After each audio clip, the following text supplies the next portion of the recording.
Well, good morning. Members will please come into the chamber and please take your seats. Members,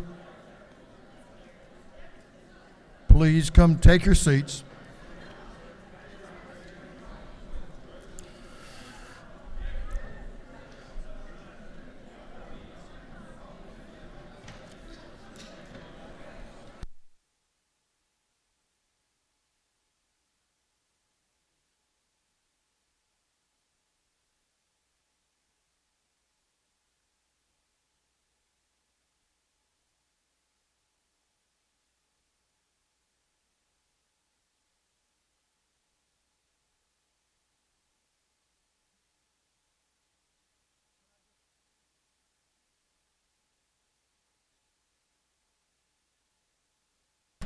Well, good morning, members. Good morning. We have a little work to get done today.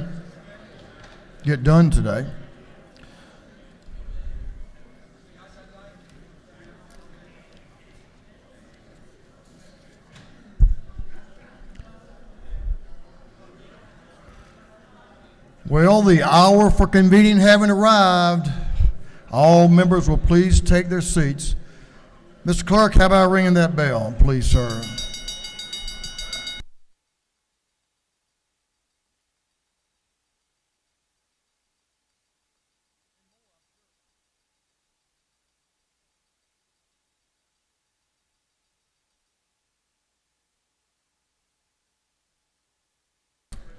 We're going to have the morning roll call. All members present will please vote green to signify their presence in the chamber. And Mr. Clerk, will you unlock the machines?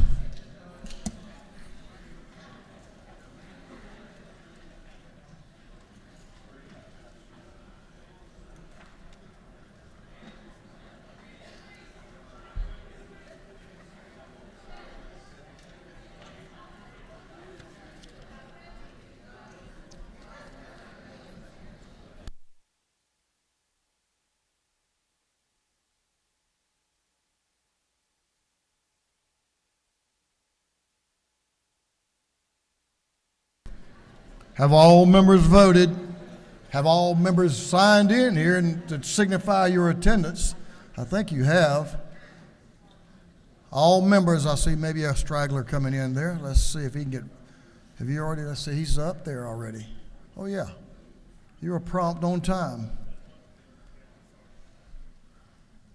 We'll lock the machine in just a second.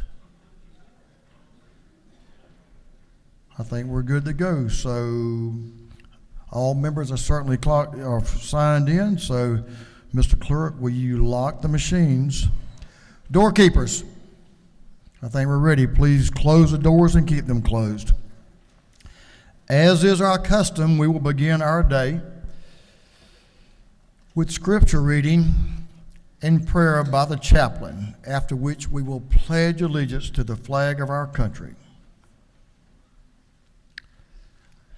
This morning, I have the great honor to introduce our chaplain of the day. Before I directly introduce him, I want to tell you a little bit about him. It is truly a privilege and an honor, I think, for us to have a distinguished man of the cloth here today as our chaplain. Our chaplain is Pastor Choi. Now, I'll tell you a little bit more about Pastor Choi and why y'all should recognize that name, but I'm going to give you a minute to do that. But I'm going to tell you a little bit about the background of Pastor Choi, and I don't like reading a lot about the background of folks, but this one is very impressive. So let me tell you about Pastor Choi from the Sugarloaf Korean Baptist Church. Pastor Choi earned his PhD from Temple University in Philadelphia, Master of Theology from Princeton Theological Seminary, and a Master of Arts and a Master of Divinity from the Southern Baptist Theological Seminary in Louisville, Kentucky. Pastor Choi serves the largest Korean Southern Baptist church in the southeastern United States, offering 3 services, maybe more than that now, I think more than 3 a day, every Sunday. And I recently learned as we prepared for today, that Pastor Choi visits Korea every year and preaches, spends time with their version of the American Billy Graham, Billy Kim, who 90 years old, very impressive pastor and spiritual leader in South Korea. Now, Pastor Choi would not be the man he is or be the success he is without his wife, Tina. So, Tina, if you will, stand and let them see whom you are, and let's welcome Tina here to this to People's House. Tina, thank you.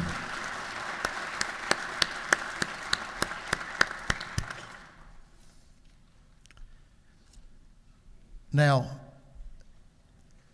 in due observance of our custom, Representative Kennard represents the district that Sugarloaf Baptist Church is in. So thank you for allowing me to do this, Representative Kennard. I appreciate that. The other thing, let's see if y'all got this part, if you got the connection. So one of the finest members of the Georgia State Patrol is on the executive detail that takes care of Dale and myself, and that y'all see him around is Corporal Chris Choi. Corporal Choi, would you stand as well?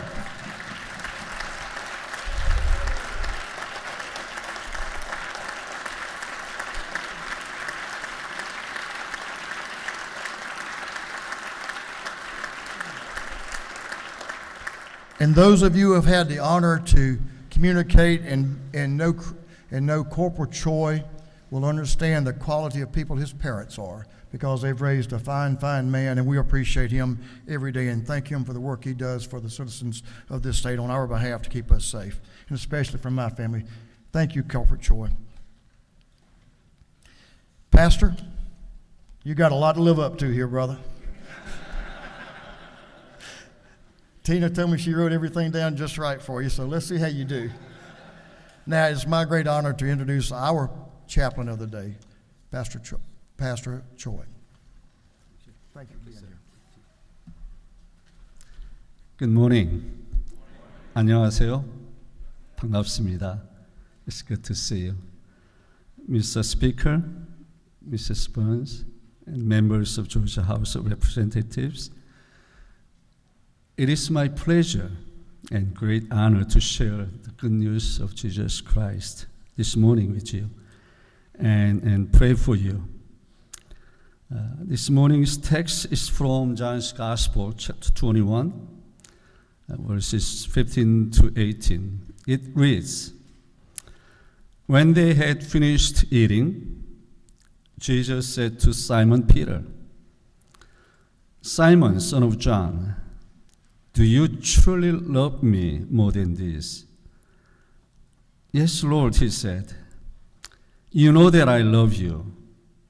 Jesus said, 'Feed my lambs.' Again, Jesus said, 'Simon, son of John, do you truly love me?'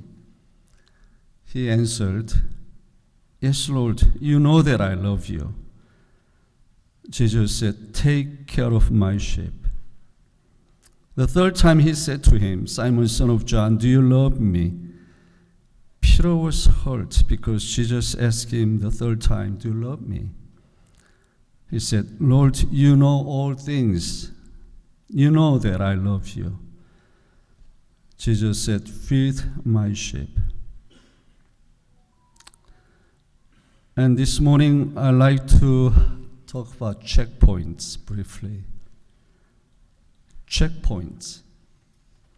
Points of checking who you are and where you are. And that is what checkpoints are for. And the story of our text today could serve as checkpoints for us, servants of the Lord and servants of the citizens of the great state of Georgia. The first checkpoint: remember your call. Remember your call. Each time Jesus hears Peter saying, "Yes, Lord, you know that I love you," he tells Peter, "Feed my sheep."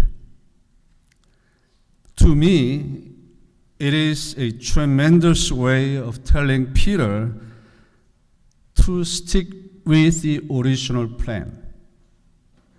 That is, Peter's call to become a fisher of men. By saying, "Feed my lambs," Jesus wants Peter to remember his call in spite of his shortcoming. Likewise, we need to remember our call when things go well as much as when things do not go well. Sometimes we may have to walk through the valley of the shadow of death.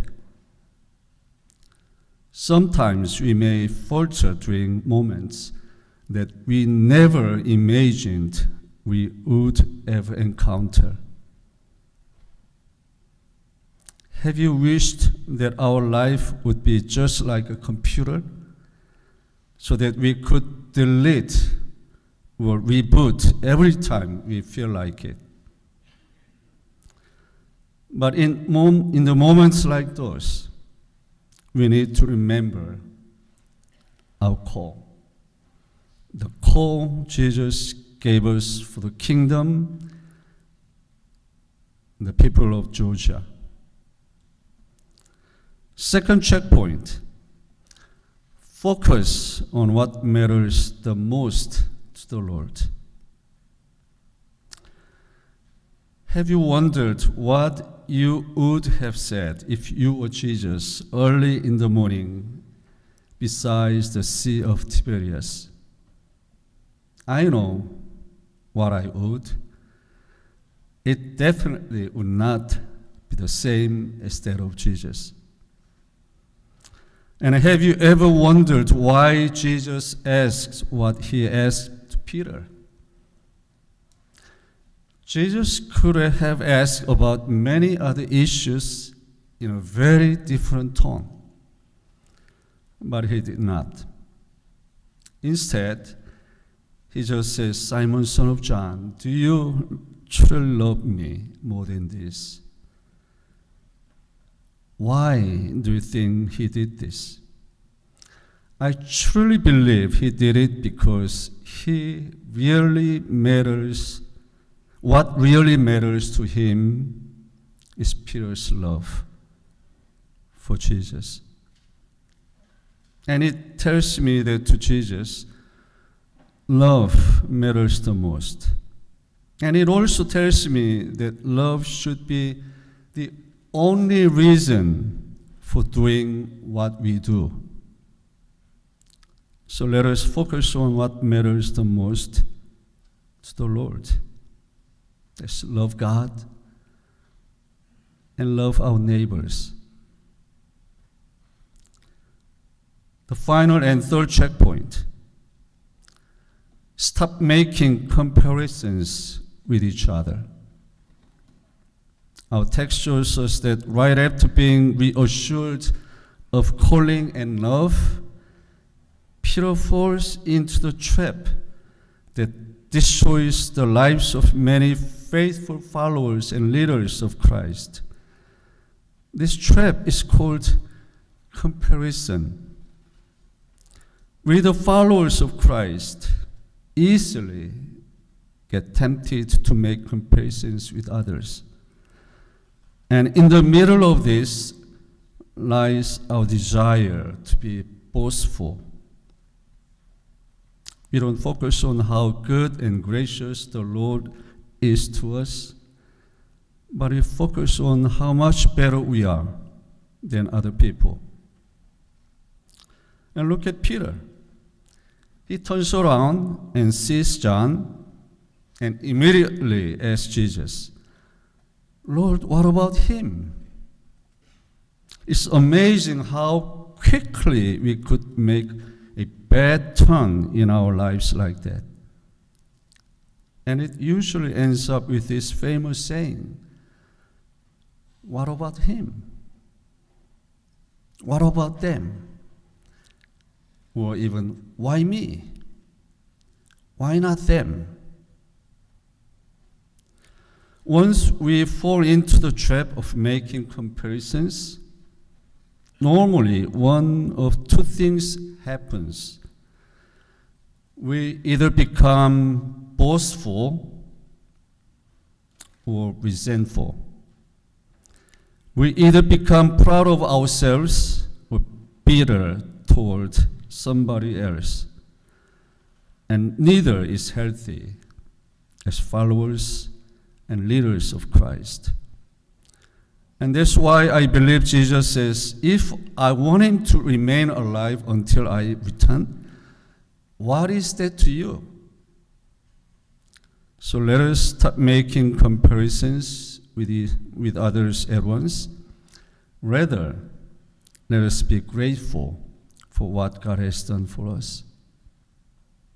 And the most powerful weapon to defeat the temptation to compare is to be grateful for what the Lord has given us and love one another.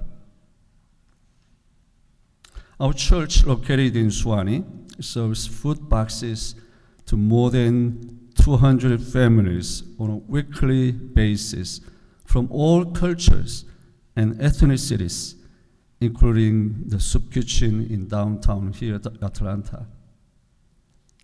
And at this point, I'd like to close with this. On behalf of Korean Americans here in Georgia and all over the world, I'd like to thank you for what Americans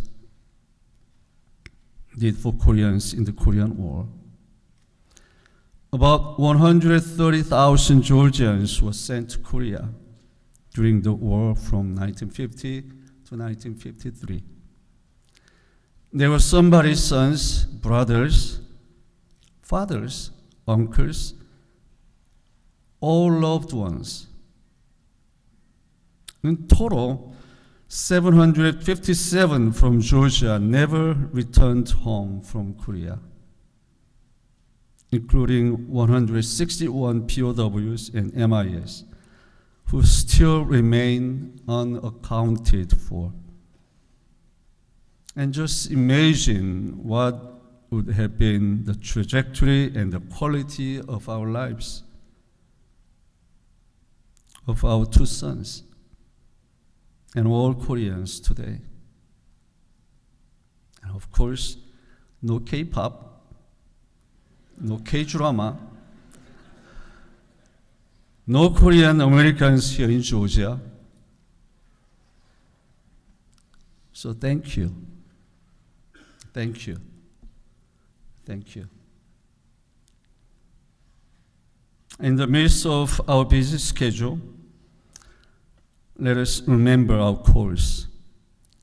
Focus on what matters the most to our Lord, and stop making comparisons with each other, but learn to be grateful with and for each other.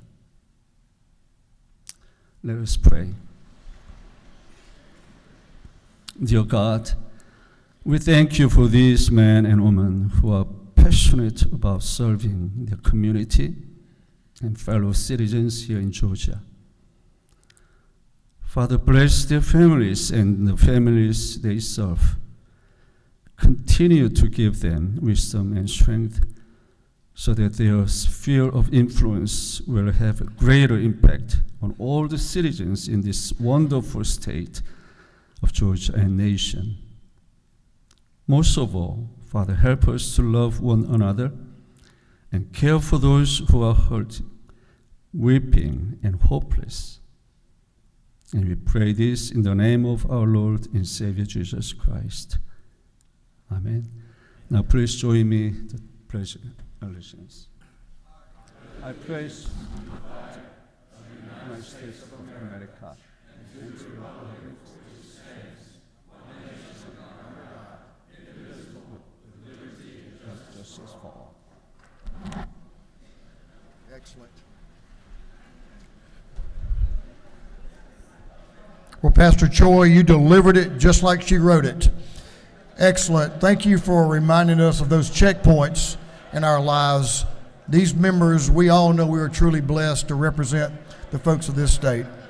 So thank you again, and we appreciate you having you here. Members, doorkeepers can unlock the doors. Members, you can join Pastor Choi in the South Annie room to meet him and have a photo if you'd like. Thank you.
Okay, members, our doctor of the day resides in Representative Chairman Bill Yoder's district down in Sylvester. Dr. Kush Desai, good old South Georgia name, is here taking care of us today. So I would invite you all and would ask of you to go by and thank Dr. Desai for being here and taking care of us down at the medical station on the second floor.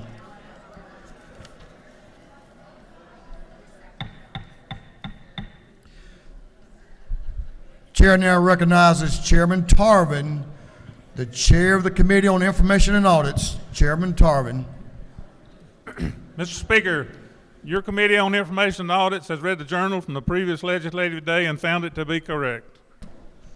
Chairman Tarvin, the chair of the Committee on Information and Audits, reports that the journal of the previous legislative day has been read and found to be correct. Is there any objection to dispense with the reading of the journal? Chair hears none. The reading of the journal is dispensed with.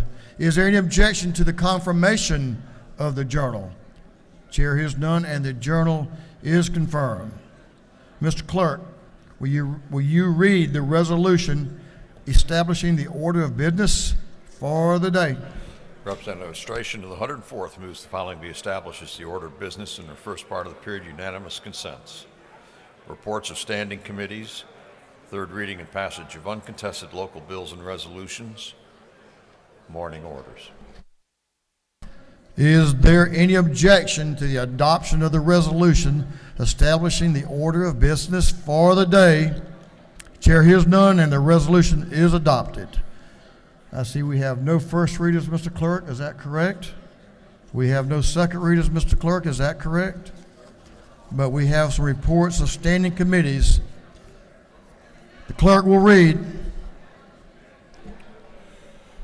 Representative Beth Campbell, the 135th District, Chairman of the Committee on Intergovernmental Coordination and Locals, submitted the following report. Mr. Speaker, your Committee on Intergovernmental Coordination and Locals had under consideration the following bill of the Senate. Has instructed me to report the same back to the House. The following recommendation, Senate Bill 5EX, do pass. Respectfully submitted, Representative Beth Campbell, the 135th District, Chairman. That completes the reading of the reports of standing committees. Thank you, Mr. Clerk. Third reading and passage of uncontested local bills. Well, I think we don't have to vote on it as a whole because it is the whole. Is there any objection? No, we don't have to object to that. We don't have to take that up because there's only one bill. The clerk will read the caption to the local calendar. Senate Bill 5EX by Senator Cardin Summers of the 13th, Turner County.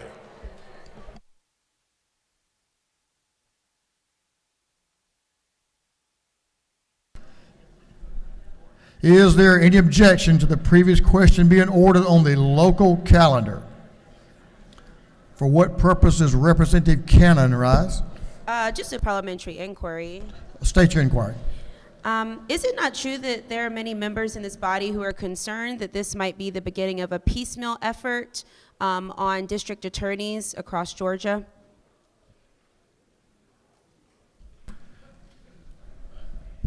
A piecemeal effort on district attorneys across Georgia.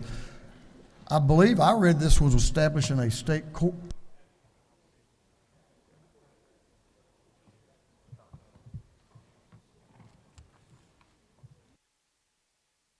No, ma'am, I don't think that's what this does. This creates a state court in Turner County is what this does. Is there any objection to the previous question being ordered on the local calendar? Chair hears none. The previous question is ordered. Is there any objection to agreeing to the report of the committee, which was favorable to the passage of the bill? Chair hears none. The report of the committee is agreed to. Shall this bill now pass? All those in favor of the passage of the bill on the local calendar will vote yes, that's green, and all those opposed will vote no, that's red, and the clerk will unlock the machines.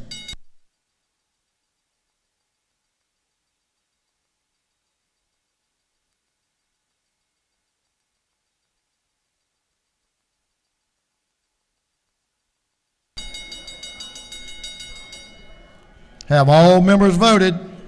Not quite. We're okay. Take your time. I have to be home by dark. I don't know about the rest of y'all, but I'm good to go. How about you, Mr. Leader? Have all members voted?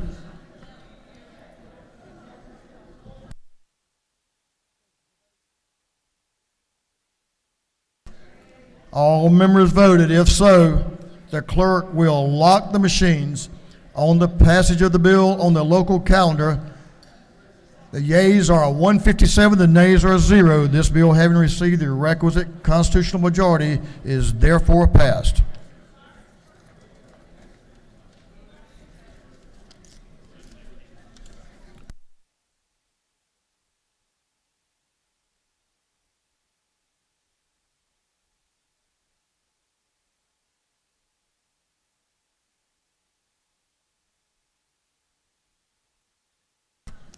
Members, if I can have your attention just for a moment.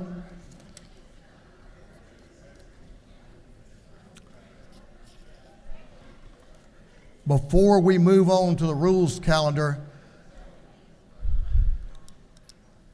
this is a day that's pretty special in the history of our country and of this world. So I'm going to deviate just a little bit from afternoon orders. I'm going to allow 2 morning orders this morning because it's a special day and because we have a special remembrance of one of our former members as well. But first, I want to tell you about a great day yesterday. It was a special day here at the Capitol. And if you missed it, you missed a really good day that some really good things were talked about. The Georgia Department of Behavioral Health and Developmental Disabilities hosted their inaugural Flame of Hope Awards. It's going to happen again next year because there's lots of flames of hope out there in our world. Our own former member, Commissioner Kevin Tanner, recognized recipients from every corner of our state, including one from my very own district, a young lady that I've seen and observed over the years grow up.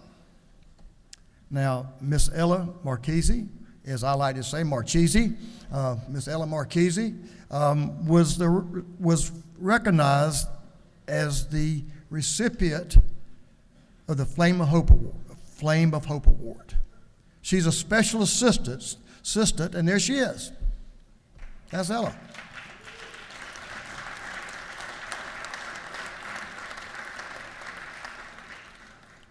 Beautiful in body, but even more beautiful in heart and soul. So we and her parents, Joe Marchese, and from down in Springfield, and Molly Kite Marchese, I'm sorry, senior moment, have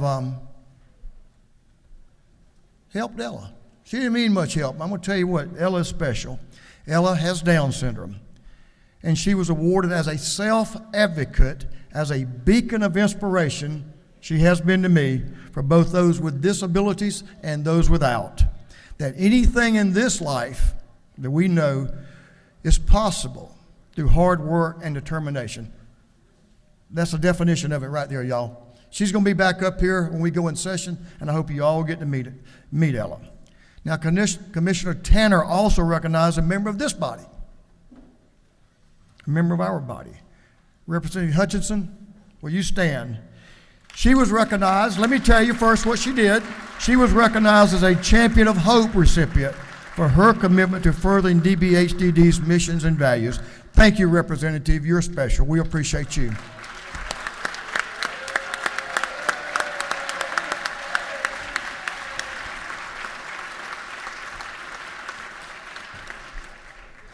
Congratulations to a member and two beautiful ladies. Thank you for your work, and we certainly appreciate you and what you are doing and what you will do. Thank you. At this time, then, we're going to move on to these special morning orders. I'm going to recognize Floor Leader Wade and Chairman Hitchens to come down and speak to us just for a minute or two.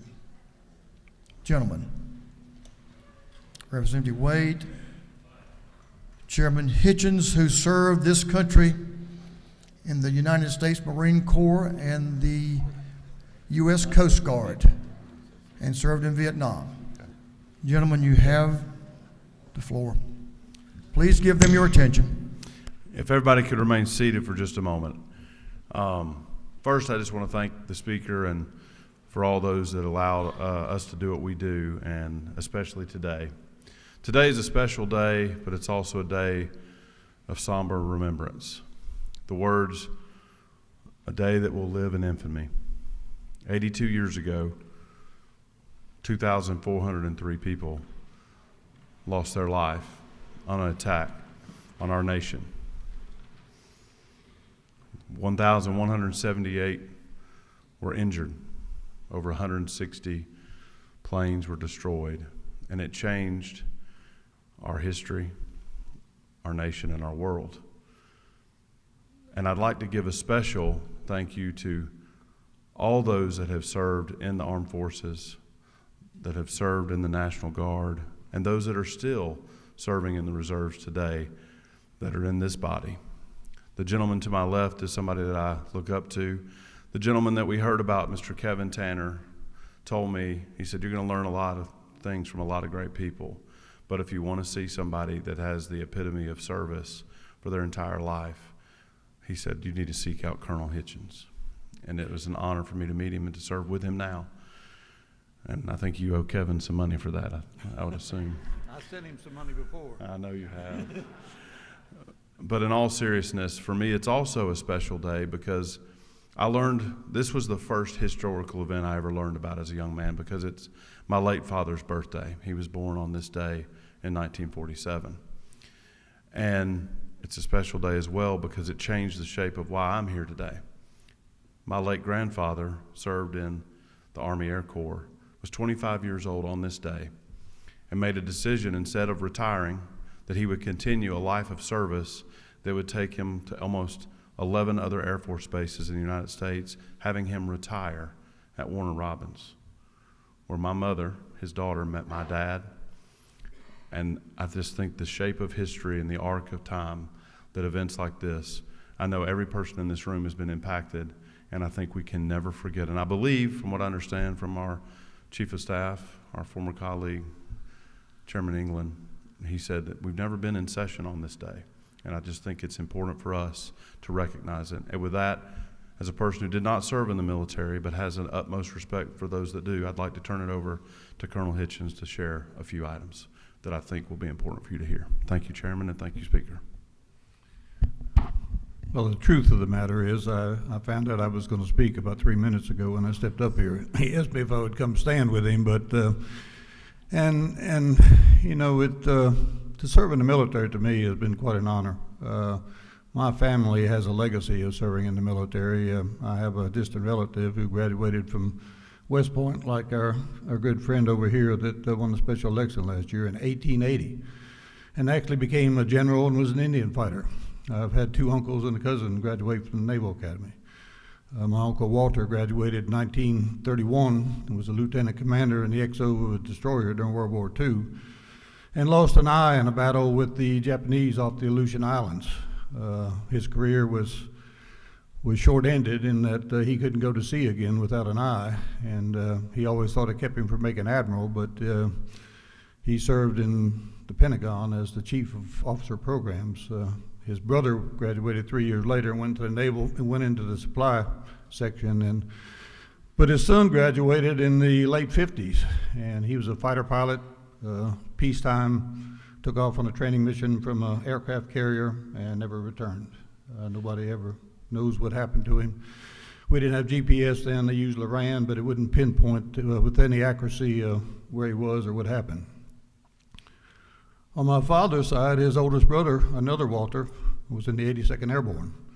He jumped into D-Day, into Normandy, the day before D-Day, and survived, but later at a bridge too far, he jumped in and got caught in a tree. The Germans came by and shot him, and he got hit in the arm. It went up his arm and around his back, and resided for the rest of his life in his in a close proximity to his rib. For the rest of his life, his arm was just floated around. He had to carry it, and but my father's twin brother, Jack, was in the Army Air Corps. Plane got shot down. He was missing in action for about 30 days, and the French resistance picked him up, and he was able to make his way back to the American lines. And I would say he would be proud today to know that his grandson graduated from the U.S. Air Force Academy, married a girl while he was there, and he's still in the Air Force Reserve, but he's a pilot for Delta here in Atlanta. And my father served in the Marine Corps in the Pacific. It was at Iwo Jima. He didn't get a Purple Heart, but he jumped across a ravine and tore his knees up, and was retired medically from the military. But my legacy is not near that. I appreciate all the people that think it's so. And I certainly, although some people think that, I wasn't around for World War II. I was born 2 years afterwards, but. My good friend, who's also a Vietnam veteran, Al Williams, I think was around, but I appreciate you taking time. There are a lot of people who lost their lives on that day, significant numbers of people. I was the Homeland Security Director back when they were building the World War II memorial up in Washington, and I was in and out of there on a pretty regular basis, and I got to watch it and see it completed. And for those of you who've never been there, it's one of the most emotional memorials that I've ever seen. And I go to Arlington. My father and 2 of my uncles are buried in Arlington, so I go up there fairly regularly. But I'm proud of the history of my family, those people who've stood for freedom, justice, and it's not an easy decision sometimes. I've often wondered, and I've talked to my father about it, in one of those Higgins boats, about the storm ashore at Iwo Jima when you got 20,000 Japanese there who are all embedded. They're in tunnels, and all they want to do is kill you. I mean, he went in, 4th and 5th Marine Division went in the first day, and 3 days later, the 3rd Marine Division, the reserves, had to be called in because it was such a bitter fight. But I appreciate you recognizing Pearl Harbor Day and the veterans who stood for us throughout our entire history of our country. Thank you very much. Thank you both. And at this time, I would like to also just note, on that day, there were 14 Georgians that lost their life. So if we could have just a brief moment of silence to reflect on this day and their lives and their families. Thank you, Speaker. Thank you, Representative. Thank you, Chairman Hitchens, for that remembrance so personal to you and your family. And thank you for your service to our country. Chairman Chokus is recognized for a morning order, and I'll remind everyone who signed up for morning orders, and we will have afternoon orders at the proper time. This is a special time for us, so we will now recognize Chairman Chokus. Thank you, Mr. Speaker. Sunday, December 7th, 1941, as you heard earlier, a day that will go down in infamy, as President Franklin Roosevelt so eloquently stated in his declaration of war to Congress after the surprise attack on the U.S. Pacific Fleet anchored in Pearl Harbor, Hawaii, which was the beginning of the United States' direct involvement in the Second World War. The Axis powers of Hitler's Germany and its unholy alliance with Imperial Japan brought this country and the world to war. On that day began a 4-year struggle by the United States and the Allied forces of Europe and the world to defeat tyranny, free the occupied countries of Europe and the Pacific, and bring freedom, democracy, and peace back to the world. At that time, it was not a sure thing for Allied forces to be victorious. Hitler's Nazi Germany and Emperor Hirohito's Japan had conquered many countries by then and taken over their industries to strengthen their war machine. Hitler's U-boats hunted Liberty ships in the North Atlantic in wolf packs. Imperial Japan conquered many island nations in the Pacific. And Hitler's SS imprisoned and slaughtered Jews, Gypsies, and many other peoples because of Hitler's deranged belief in a German superior Aryan race. I and many of you are fortunate to have served with Chairman John Yates, the last World War II veteran to serve in the Georgia House of Representatives. Captain Yates was a spotter for U.S. artillery. He flew a Piper Cub, which is a canvas-covered small airplane that offered no protection from enemy fire. He even was decorated for destroying an enemy tank by dropping a bomb out of the window and hitting it.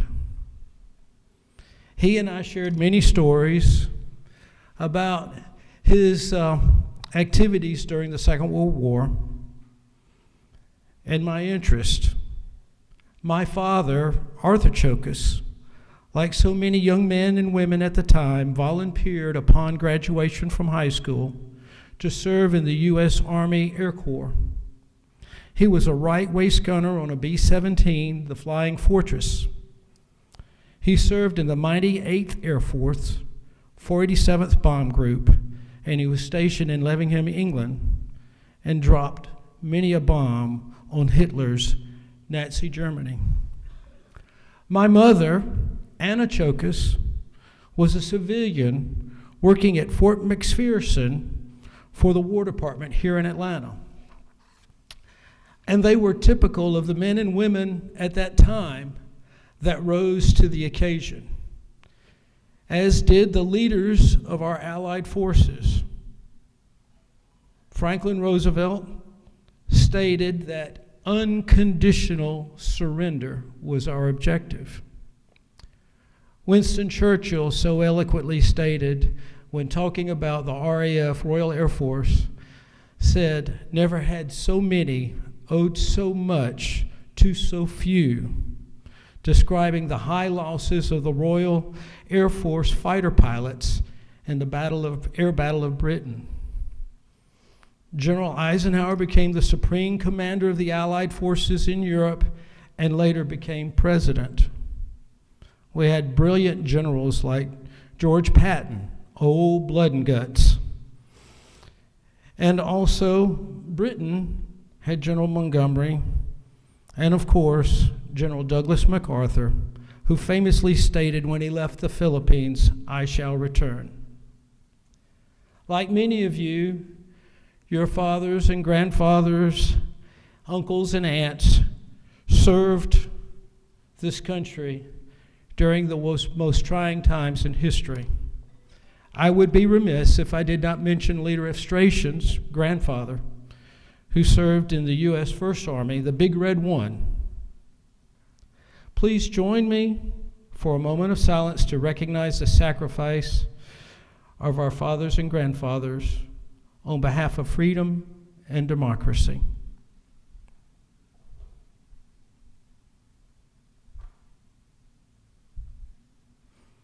As Tom Brokaw said, they were the greatest generation.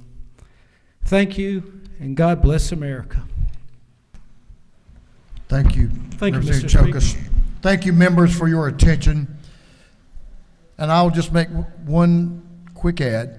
If you have not been to the Arizona Memorial, it is one of the most awe-inspiring places I've ever been. As you see those bubbles of oil come rise to the surface. If that doesn't get to you, nothing will. The sacrifices have been made for us. And for us to be here today and have the freedom to do what we've done the last few days, to freely debate our future. So thank you to all of those who served us, especially to those who did not return. And I want to thank you, members, for your sacrifices to be away from your families, to be here on this time of year and what you're doing to serve the people of Georgia. So with that, Mr. Clerk, I think we're ready to move on to the rules calendar. Will you read the caption to SB 3EX? SB 3EX by Senator Eccles, the 49th, Kennedy the 18th, Gooch the 51st, Robertson the 29th, Brass the 28th, and others, to be entitled an act to provide for the composition and number of congressional districts, to provide for a short title, and to provide for the contingent nature of this act and the circumstances under which it shall or shall not apply. This bill having been referred to the Committee on Reapportionment and Redistricting, that committee recommends that this bill do pass. Thank you, Mr. Clerk. In the wisdom of the Committee on Rules, we have limited debate on SB 3X to, 2 hours. And we will allocate that time after the chairman's time to an hour for those that are in favor and an hour for those folks who are opposed. And then we will also have a minority report, and we will conclude with the chairman's time. That's what we'll do this morning. So, Mr. Chairman, the chairman of the committee from which SB 3X came to us from, Chairman Leverett, is recognized to present the bill. Thank you, Mr. Speaker. Ladies and gentlemen of the House, good morning. I'm here again to present to you another bill. This time for your consideration, I'm presenting Senate Bill 3EX, which if passed will adopt a new set of electoral districts for the purpose of electing our Georgia congressional representatives. And that proposed map that would be enacted by Senate Bill 3EX is up on the screen. I'm assuming we're still having trouble with the drop-down screen, so we're putting it up there. That's correct, Mr. Chairman, so we'll just have them on the screens. Thank you, Mr. Speaker. So the same history I related to you during our discussion of the House Bill 1EX and Senate Bill 1EX is also relevant to this bill. However, I respect you've heard it 2 times before, so I'll just review it very briefly here to put the rest of my discussion in context. On October 26, 2023, Judge Steve Jones entered an order in which he ruled that the electoral district maps we approved in 2021, including our congressional map, violate Section 2 of the Voting Rights Act. As a result, he ordered that new maps must be drawn, but he allowed us to remedy the violation by drawing the new maps ourselves. That's why we're here today, and that's why we've been called into special session. Just as with our House and Senate maps, Judge Jones has given us specific guidance on how we can comply with his order or the portion of it that involved congressional maps. He wrote, and I quote, "The remedy involves an additional majority black congressional district in West Metro Atlanta." That's from the often quoted page 509 of Judge Jones's order. So here again, it falls to us in the General Assembly to comply with Judge Jones's order as he has allowed us to do. The bill you have before you will adopt a congressional map that does just that. It fully complies with Judge Jones's order by enacting the required congressional district, and it places that district in West Metro. So the map is up there. In compliance with Judge Jones's order, the map enacts one new majority black congressional district. It creates a new congressional district 6, and that's the district that's kind of the eggshell color there, if you're familiar with the Georgia geography, to the west side of Atlanta. It includes portions of Fulton, Douglas, and Cobb counties, just like the map that was proposed by the plaintiff's expert in the Pendergrass case. That's one of the cases in which the judge entered his order, and that was the case involving congressional districts. This map would preserve the same split of Douglas and Fayette counties as under our current map, so that way we don't have to go into Congressional District 3. And it also incorporates into the new District 6 portions of South Fulton County and Southeast Cobb that are now in existing District 13. As with our House and Senate plans, after creating this new district, changes had to be made to the other districts around new Congressional District 6. The changes to the other districts are, as we have been calling them this week, the ripple effects. That results, as you recall, primarily from constitutional and legal requirements that districts be the same size. We've previously discussed on 2 occasions how these ripple effects operate, so I won't belabor that process again. I'll save you from a few more minutes of your life you'll never get back. But I will note, however, that we're allowed very little deviation in the congressional maps, unlike with legislative maps for our House and Senate.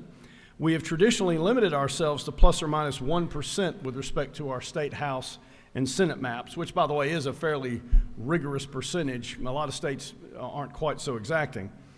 But the law concerning permissible deviations is different for congressional districts. We are constitutionally limited to a deviation of plus or minus 1% with regard to congressional plans. So each of the districts have to be drawn so that they are within 1% of the ideal district size. So the deviations are much more restrictive in these congressional districts. So as the ripple effect, and by the way, that ideal size in a congressional district is 765,136 people, so it's about 750,000 people. As the ripple effects spread and changes are made to other districts, traditional redistricting principles were applied. The principles include the same ones we've discussed previously: maintaining the district populations so the deviations are within the required range. Here it's plus or minus 1%. Limiting additional split counties as much as possible, drawing the new districts utilizing most recent precincts from county government so that makes it easier for our local election officials to administer these elections under these maps, ensuring all the districts are contiguous and reasonably compact in shape, ensuring that communities of interest are protected as far as possible, and another goal was to ensure that existing partisan balance of congressional plan remain the same, so we maintain the continuity of representation. As a result, we did consult political data. So I'll briefly review the actual changes. If you look up to Congressional District 6, can we zoom in a little bit on that, or is that there we go, that gets a little better, thank you. So I mentioned Congressional District 6, that's the new majority black district, and it has a black voting age population of 51.75%, which is a performing percentage. So that's the eggshell district there out on to the left of Atlanta. The district connects, and it is located in the same location as the proposed district that was submitted by one of the plaintiff's expert in the congressional case. It connects a number of suburbs around Metro Atlanta that are all experiencing growth and are diverse communities, and Judge Jones found that those communities, or that district design, respects communities of interest. Now, when we drew 6, we took significant portions of existing districts 13 and 5 and parts of 14 and 11 to create District 6. So those districts have to be restored to the correct population size. So starting with District 5, that district shifts east. That was the same thing that the plaintiff's plan did. This district remains centered on the city of Atlanta and includes the airport, as it has for a number of decades now. In the process of drawing that district, the black voting age population increased to 51.06%, so it also becomes a majority black district. kind of continuing to the east, Congressional District 4, it also shifts east. It moves out of the eastern suburbs it previously occupied. Now it tracks northeast up I-85 and the Buford Highway corridor. It includes a number of suburban Atlanta communities that are growing and share a number of similar interests. So now going back to the sort of south side of Congressional District 6, new Congressional District 6 took a lot of existing Congressional District 13's territory, so 13 has shifted significantly around to the east. It begins in the west with portions of Clayton and Henry that are currently in District 13, and we preserve the existing split of Henry County, which I think is important because, again, that makes administering an election under this map more familiar to election officials. It stays in the Atlanta suburbs by taking in all of Rockdale and part of Newton counties, along with a significant portion of Gwinnett. The idea is that the district follows an outer ring that includes metro Atlanta suburbs that are similarly situated and have similar interests. So before I move on, let me just pause and be clear. The plan increases the number of majority black districts from the current plan by adding the required majority black district in metro Atlanta, or West Metro, as required by Judge Jones, that's the new 6, and in the course of redrawing existing districts, District 5 became a majority black district as well. So while we currently have 2 majority black congressional districts, 4 and 13, this proposed plan has 4, 5, 6, and 13, which is about 29% of the districts in the state. All right, and going back to our grand tour, as George Jones would say, so when new District 6 was created, territory in southwest Cobb was removed from Congressional District 14 and added to the new Congressional District 6. So that's no longer in Congressional District 14. Meanwhile, part of northwest Cobb is added to District 14. Gordon County comes out of District 14 and is added to District 11. So otherwise, District 14 maintains its general shape and the northwest Georgia character of the district. That's the one in kind of pink up there in the corner. Congressional District 11 also changes its split of Cobb to accommodate the proposed new District 6. That's the one that's sort of in the taupe color. It takes in Gordon County from 14. In order to ease the burden on election officials, the split of Cherokee County that is currently in place remains the same. That split is unchanged. Cobb currently is split 4 ways under the 2021 plan, but under this proposed plan, the split is reduced to a 3-way split. So at this point, a lot of the existing districts have been shifted east through metro Atlanta, which is really, you can't, if you go west from 6, you can't jump over 6 to try to increase those districts. So that's pretty much the only way you can go. And then District 13 is shifted east around the south side of Atlanta and turned north through the suburbs into Gwinnett County to maintain District 13 as a district focused on metro Atlanta suburbs. As a result, Congressional District 7 has to shift significantly north and will encompass much of the territory in current Congressional 6. The split of Hall County is new, and that recognizes an important community of interest around Lake Lanier. Moving on to, District 7 is the one that's sort of in the lime green color there. Then District 9, it's in the darker green. It retains much of its prior character as a Northeast Georgia district and puts Jackson County back in the district, which is Congressman Clyde's home county. Because of the need for population, after adjusting for the new District 7 boundaries, proposed Congressional District 9 includes portions of northern Gwinnett County like it did previously, but with a slightly different boundary. Now, Gwinnett was split 3 ways previously, but it's now split 4 ways. It's one of the largest counties in the state. I believe it's second only to Fulton. And a lot of the population changes that were flowing east ended up converging there. But to compensate for that additional split, we reduced the split of Cobb. It went from a 4-way split to a 3-way split, which I would submit is reasonable because Cobb is not as large a county. And finally, into the orange district up there, Congressional District 10. Its boundaries in Henry and Newton do not change. That split is preserved, but it adds a portion of Gwinnett and takes in Franklin and Hart to account for losing Jackson. Jackson went into the 9th district, as you may recall. So the southern and western boundaries have not changed. So that summarizes the changes to the map. So as you all know, my primary objective here, and I believe it's all of our primary objectives, is to comply with the court's order, which is 1 additional majority black congressional district in the specified area, which is West Metro. This plan adds the required district. It complies with Judge Jones's order.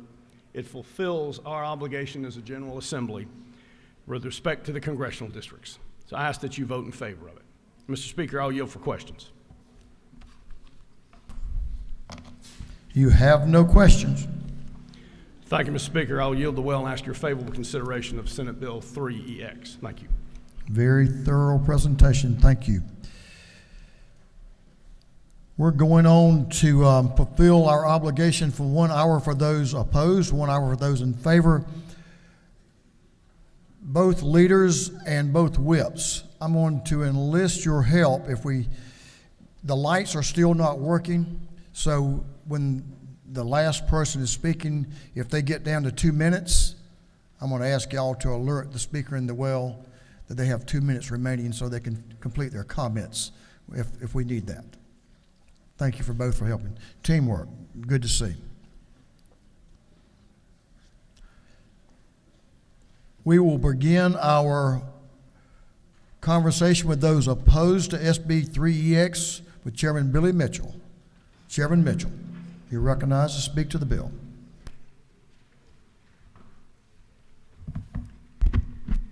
Me.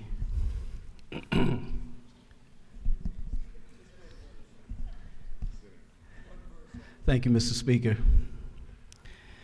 I'd like to start off my remarks with a provision apparently missed by many that was rendered by U.S. District Court Judge Steve Jones in his order that this legislature redraw the state's political maps, ruling that they violated the Voting Rights Act by illegally diluting the power of black voters.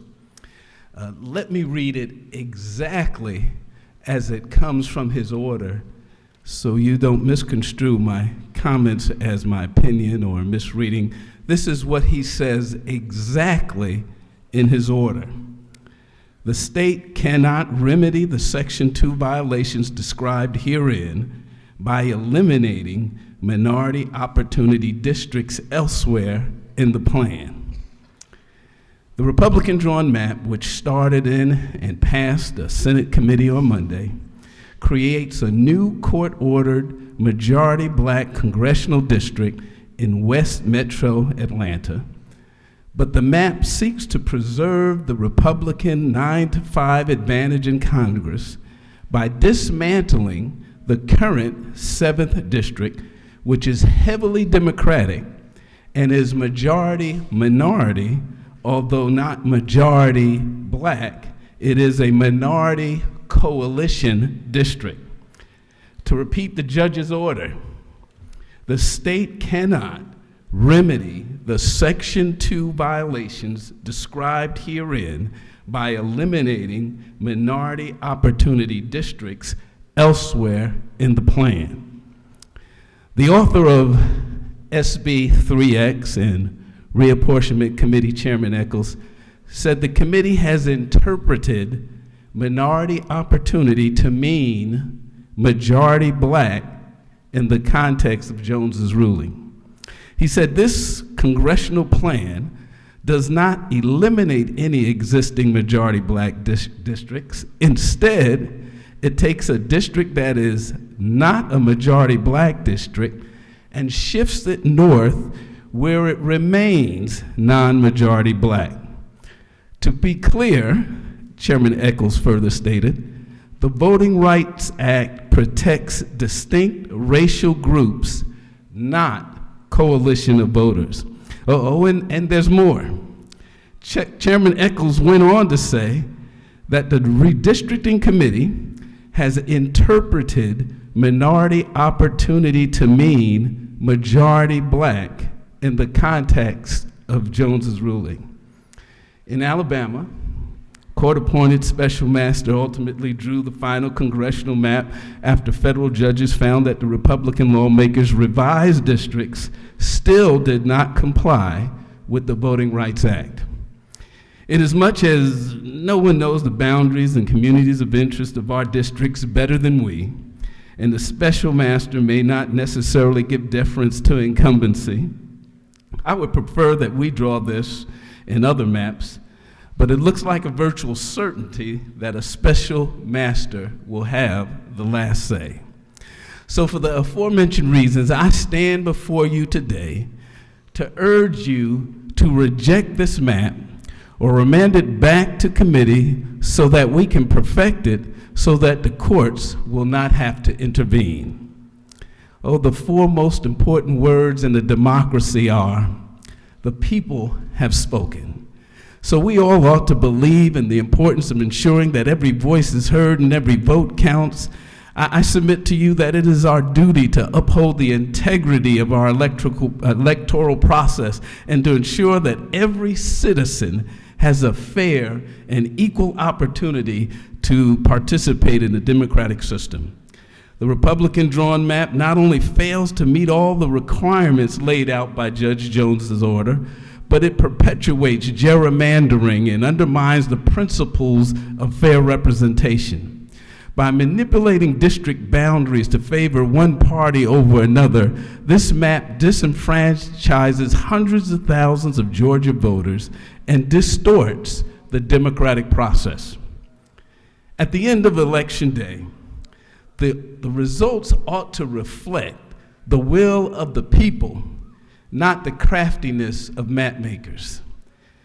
To end where I began, the state cannot remedy the Section 2 violations described herein by eliminating minority opportunity districts elsewhere in the plan. With that, Mr. Speaker, I yield. Gentlemen, yield the well. Representative Anulowitz is recognized to speak to SB 3X. Representative Anulowitz. Thank you, Mr. Speaker. I rise before you today to speak in opposition to Senate Bill 3EX. Specifically, I intend to share my concerns regarding these proposed maps as they are not in compliance with Section 2 of the Voting Rights Act of 1965, as well as with what this proposal means for the community that is of the most interest to me, and that's Cobb County. The instructions, as we've discussed in the court order, are clear. Add one majority black district in South Metro Atlanta without eliminating any minority opportunity districts.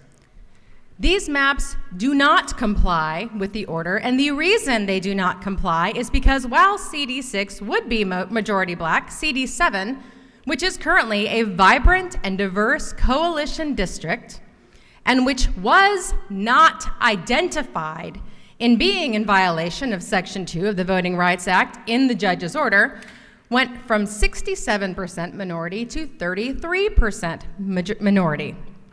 From 67% to 33%. And after all that, no majority black district was added, not in Georgia and not in South Metro. It's a wash. It's a wash. And that's not what the Constitution and the Voting Rights Act demand, and that is in direct contravention of the court's order. This body is purposefully ceding its duty and responsibility and is essentially going to require the court, again, to step in. About everyone who has come to this well, both for and against these maps, has noted how specific the judge is in his order. The judge specifically states, this is on page 509, that we cannot, my page needs to turn. Come on. Let's see, sorry. Technology failure.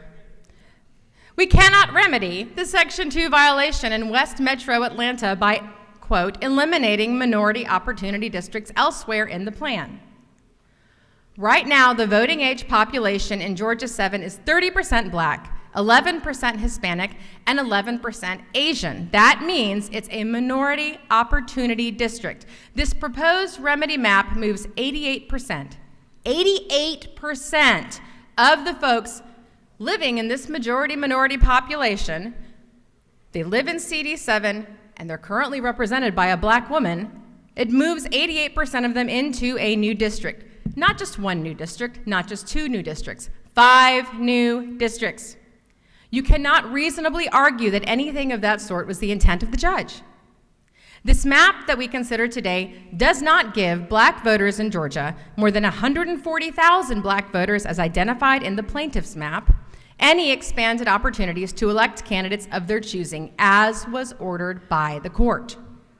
This map does not offer the remedy that the court demands, and for that reason, I hope you will join me in voting no. But beyond noncompliance with the order, what do these maps do to Cobb? Following the 2021 reapportionment, a whole lot of folks not too far from my neighborhood were mystified and frustrated to discover that they were now included in CD 14. Not only was this a very new district for the people in that part of Cobb County and in Georgia, they now had a congressional representative with whom they had, to be generous, very little in common. They were now also in a district with other communities with which they shared relatively few interests. Now, Lafayette is a wonderful place, right? It's beautiful. The Queen City, so I'm told. And I'm gonna be hard pressed for you to tell me how Lafayette is a community of interest with Austell. Again, also a fantastic place. And why these communities were apparently so compelling as to merit moving South Cobb from District 13, a district that is kind of full of communities with whom they shared myriad interests based on geography, based on demographics, their communities of interest, into the 14th. Let's grab a drink to discuss, because I would love to hear what you have to say. And by the way, don't tell me that what these communities have in common is a road. We've been down that path before. I'm not buying what you're selling. 2 years ago, I lived in the 13th. As of this moment, I live in the 11th. With this new map, I will live in the 6th. I've lived in the same house for almost 19 years. To be clear, South Cobb is now in the proposed CD6, which is majority black, as we've discussed. We're not actually creating any new districts, though. And the rest of Cobb is split between 2 additional districts that will, in all likelihood, at least for now, be represented by a Republican. I've remarked before that fear is a powerful motivator, and I believe that that sentiment, that fear is a powerful motivator, absolutely applies to the motivation behind these maps we consider today. Cobb County is a majority Democratic county. That's the reality, right? Cobb voted for Clinton in 2016. We went for Biden by an even wider margin in 2020. Cobb chose Abrams in 2018 and again in 2022. And in 2022, the United States Senate results were even more pronounced. This in the county of Isaacson, in the county of Gingrich, the county of Barr, the county that in this century, affixed stickers to science textbooks stating that evolution is but a theory. It's gonna be a long time before Cobb County elects a Republican again. That's just the reality. But now we're gonna have a congressional delegation that is 2/3 Republican. All right, I'm about to throw this thing out the window. So I'm gonna wrap up. And what I'm gonna tell you is that these maps are not in compliance with the court order. They are not in compliance with the Voting Rights Act of 1965. They don't benefit anyone in Georgia. We're basically telling the judge, yeah, we're not gonna do what you say, so give us the maps that you think we deserve. And I'll finish with this. I've heard a lot this week that politics is a mean business. But to contravene the judge's order, to disregard the Constitution, to be mean, that's a choice. I yield the well. The lady has yielded the well. Representative Jasmine Clark. There she is. I couldn't find you. There you are right there. Representative Clark, you're recognized to speak to Senate Bill 3EX. Thank you, Mr. Speaker. Colleagues, today I rise to ask you to vote no on SB 3EX because it is in violation of Section 2 of the Voting Rights Act, it is in violation of Judge Steve Jones's order, and it is in violation of the will of the people. When I was younger, my family would go on road trips, and to pass the time, we would play a game called I Spy. Some of you may be familiar with it. It's a game where you give clues about something you're seeing, and others would have to try to guess what you're looking at. Well, colleagues, if you look on the monitors on either side of you, I spy with my little eye a congressional district carved up like a piece of pie. Can you guess what I'm looking at? If you guess Congressional District 7, then you are correct. These maps blatantly target my congresswoman, who, unironically, was also targeted during the 2021 redistricting cycle. While I'm sure the congresswoman is quite flattered by the GOP map drawer's seeming obsession, it's not quite as flattering to the people of her congressional district that find themselves caught in the crossfire. And who are these people? Well, for one, these are my constituents. But in addition to that, if you have ever had a chance to visit Gwinnett County or come to my area, then you would know that this area is a beautiful tapestry of race, cultures, and perspectives. No single race or ethnic group holds a majority, while over 60% of the district is comprised of racial minority groups. This area would be a prototypical minority opportunity district or coalition district. During the 2020 election, most of the voters in my district, again, to be clear, one of the most racially diverse districts in the state of Georgia, voted in the Congressional District 4 congressional race. 2 years later, in 2022, after the 2021 redistricting cycle, they voted in the Congressional District 7 congressional race. If these maps were to stand, they would now be voting in Congressional District 13.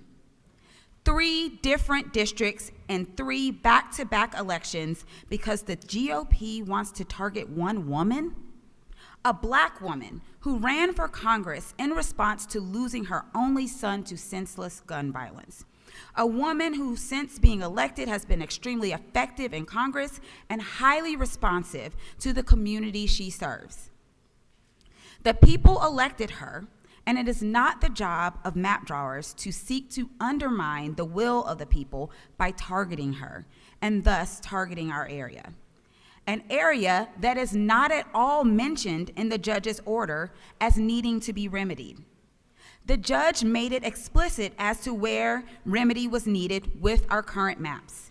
He named CD3, CD6, CD11, CD13, and CD14, all districts west of Atlanta as areas needing remedy, but somehow the map drawers got lost and found their way up 85 North into Gwinnett County, northeast of Atlanta. And by unnecessarily carving up this district into oblivion, the GOP map drawers eliminate a minority opportunity district. CD7 goes from 67% minority VAP to 33%. This is in direct disregard to the judge's own words, and I quote, and as many others have quoted, the state cannot remedy Section 2 violations described herein by eliminating minority opportunity districts elsewhere in the plan. So I had an opportunity to listen to the hearings, and I noticed that when people brought up the judge's actual words, the map drawers argued that Judge Jones actually meant black when he said minority. First of all, how audacious and disrespectful. Judge Jones is highly intelligent and incredibly capable of speaking for himself. When he meant black, that's exactly what he said. In that 516-page order, Judge Jones uses the word black over 600 times. So I don't think him using the phrase minority opportunity district was him all of a sudden misspeaking. He said what he said. The state cannot remedy Section 2 violations described herein by eliminating minority opportunity districts elsewhere in the plans. Before I conclude, I want to bring up the people. In addition to these maps defying the Voting Rights Act and subsequent case law that states that minority coalition districts are protected under the Voting Rights Act, and these maps completely defying the judge's very specific instruction, this bill and this map completely undermines the will of the people. I listened to the testimonies from the hearings, and I reviewed the public comments submitted up to midnight about last night, then I had to go to bed. You see, I truly believe that public input is actually vital to the democratic process, and we should not merely set up public comment portals as window dressing or just to check off a box, but that those comments should be acknowledged, they should be considered, and they should be amplified. These comments come from people that send us here to do the job, and those comments and those people matter. That said, by midnight last night, there had been almost 550 comments submitted to that portal. Of those comments, people from all across the state, including individuals from Metro Atlanta, all the way down to Chatham County, all the way up to Fannin County, and more, spoke their mind.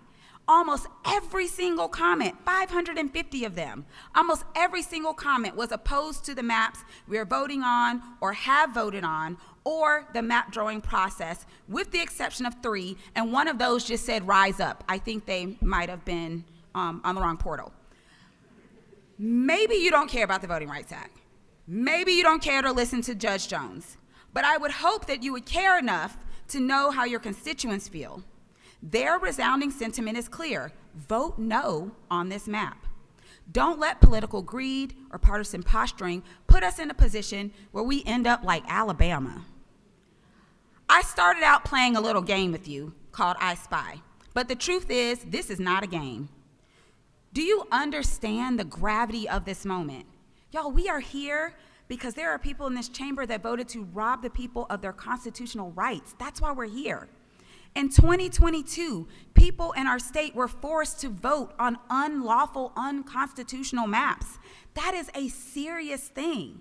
That is shameful. We have been called here to specifically right that egregious wrong. This map doesn't do that, and instead trades one unlawful map for another unlawful map while going out of its way to target a sitting congresswoman. That's not okay. Please do not vote to disenfranchise Georgia voters again. Stand on business. Vote no. Thank you, Mr. Speaker. I yield the well. The lady has yielded the well. We have another speaker. Representative Kennard is recognized to speak to the bill SB 3X. Representative Kennard. Thank you, Mr. Speaker. I have lived in Gwinnett County since the year of my birth, 1966. 1966, Lyndon Baines Johnson was president. In November of that year, Lester Maddox would be elected Georgia's governor. To put it in a pro sports timeline, 1966 was the year the Milwaukee Braves became the Atlanta Braves and brought Hammer and Hank to us. That same year, the Falcons became a franchise. 66 was their first year. In 1966, Gwinnett's population was about 65,000. It was ethnically homogeneous, and the county was just becoming a suburb, but was still largely rural. For 57 years now, I have been an eyewitness to my county's growth and evolution. It's nothing short of dramatic. Gwinnett is now home to almost 1 million people. We are larger than 6 states. I recently vacationed in Montana, where by my surprise I ran into Representative Vance Smith and his wife. I said, "What are you doing here?" He said, "What are you doing here?" He was visiting his son. We were on vacation. But in Montana, they just have a little over 1 million people, about the same population as Gwinnett, but they are one of the larger geographical states. So in Montana, there are 7 people for every square mile. In Gwinnett, there are 2,300 people per square mile. In 66, Gwinnett was almost exclusively white. When I was in school, my entire K through 12 experience, I never went to school with one person of color. That was from 72 to 84. But today, Gwinnett is very different. It's the most diverse county in Georgia and one of the most diverse in the U.S. In 1990, we were still 97% white, but 30 years later, we are a minority majority. In our awesome public school system, students are coming from 181 countries and speak over 100 languages. I love our spiritual diversity in Gwinnett. We have 17 mosques, multiple Buddhist temples. The largest Hindu temple in the southeast is in Gwinnett County. When I put my preaching glasses on, I see Gwinnett as a coat of many colors and a sound of many waters. It's beautiful. Now, the promise of representative government is just that, representation. In Gwinnett, elected officials across municipal, county, and state government did not reflect its diverse population shifts for a while. Gwinnett became minority majority several years ago, but its political power was still controlled by white officials. But then came 2018 and 2020, when organically, because of more civic engagement and voter participation, true representation happened in the State House delegation, the Senate delegation, the County Commission, and throughout our 16 city councils. Electeds now looked a lot more like Gwinnett. The 2020 census came along as it does every 10 years, and the subsequent redrawing of electoral maps to account for population growth and shifts. And even though there had been a significant demographic and political shift in Gwinnett, at the state level, the historically dominant group maintained their majority, their political power, and the power of the pen to create new maps. And as we witnessed, those maps were drawn to the dominant group's political advantage, AKA gerrymandering. It has been said that the pen is mightier than the sword. That actually still rings true because historically in this nation, whoever has held the map pen in their hand has had the power, from the drawing of colonies and state borders over tribal lands in a hostile takeover of this continent, to the redlining of our U.S. cities. A red pen and a map, circles drawn around the inner city where blacks were pressured to live. Property values were intentionally devalued, creating a ghetto community. Outside those red lines, white families created suburbia, and property values were artificially inflated, exacerbating the racial wealth gap that we're still grappling with today. Currently, white families have 13 times the wealth that black families do. The pen, this pen, it's small, but it wields a lot of power. We saw the power of that pen as the new 2021 maps that were drawn and passed from this General Assembly. That map drawing was reminiscent of the past. That map drawing was reminiscent of the past, coming from this same energy, this same spirit of control and manipulation, of discrimination and disenfranchisement. It was so blatant that a federal judge struck down the maps for violating the 1965 Voting Rights Act. The pen was once again used to dilute black power. I'm just so disheartened that 60 years later, after the Voting Rights Act has passed, these shenanigans continue. Unfortunately, we are not in a post-racial society. Racism has just shape-shifted. The judge ordered us to redraw the maps, sending us into special session, but these new 2023 maps are no better. The bad 21 electoral maps are just being papered over by more bad maps from this special session. We have wasted our time and a lot of taxpayer money with this session. A pastor friend of mine once told me, "Greg, there's nothing to be learned from the second kick of a mule." Question: is it really too much to ask elected officials just to do the right thing? Is it too heavy of a lift? Is it a bridge too far just to do the right thing and draw fair maps? Spoiler alert, Georgia has changed. We grew 1 million people in the last decade, and the overwhelming majority of that growth was people of color, and they brought their politics with them. Georgia is a purple state, a swing state, and fair maps should reflect that 50-50 political landscape. How can you with a straight face draw a 9-5 congressional map? That's actually one more than the previous 8-6 map. It's laughable. You've now had 2 cracks at this and still didn't get it right. So much for wisdom, moderation, and justice. It's really disappointing. Colleagues, it's not 1966 anymore. Or is it? Between the Robert E. Lee and Alexander Stevens statues and portraits out in the Capitol Hall and these grossly gerrymandered maps. I just can't tell what year or decade we are in. Please vote no to SB 3EX. I yield the will. The gentleman has yielded the well. That completes those that desire to speak in opposition of SB 3X. Now we'll move on to those speaking in favor. Chair recognizes the governor floor leader, one of them, Representative Sue Hong. Representative Hong is recognized to speak in favor of the bill. Thank you, Mr. Speaker, and good morning. I know there's been a lot of criticism on Chairman Leverett's map, and there was a alternative map that was presented by the Minority Leader Beverly in committee. So I wanted to kind of draw comparisons between the two maps here today.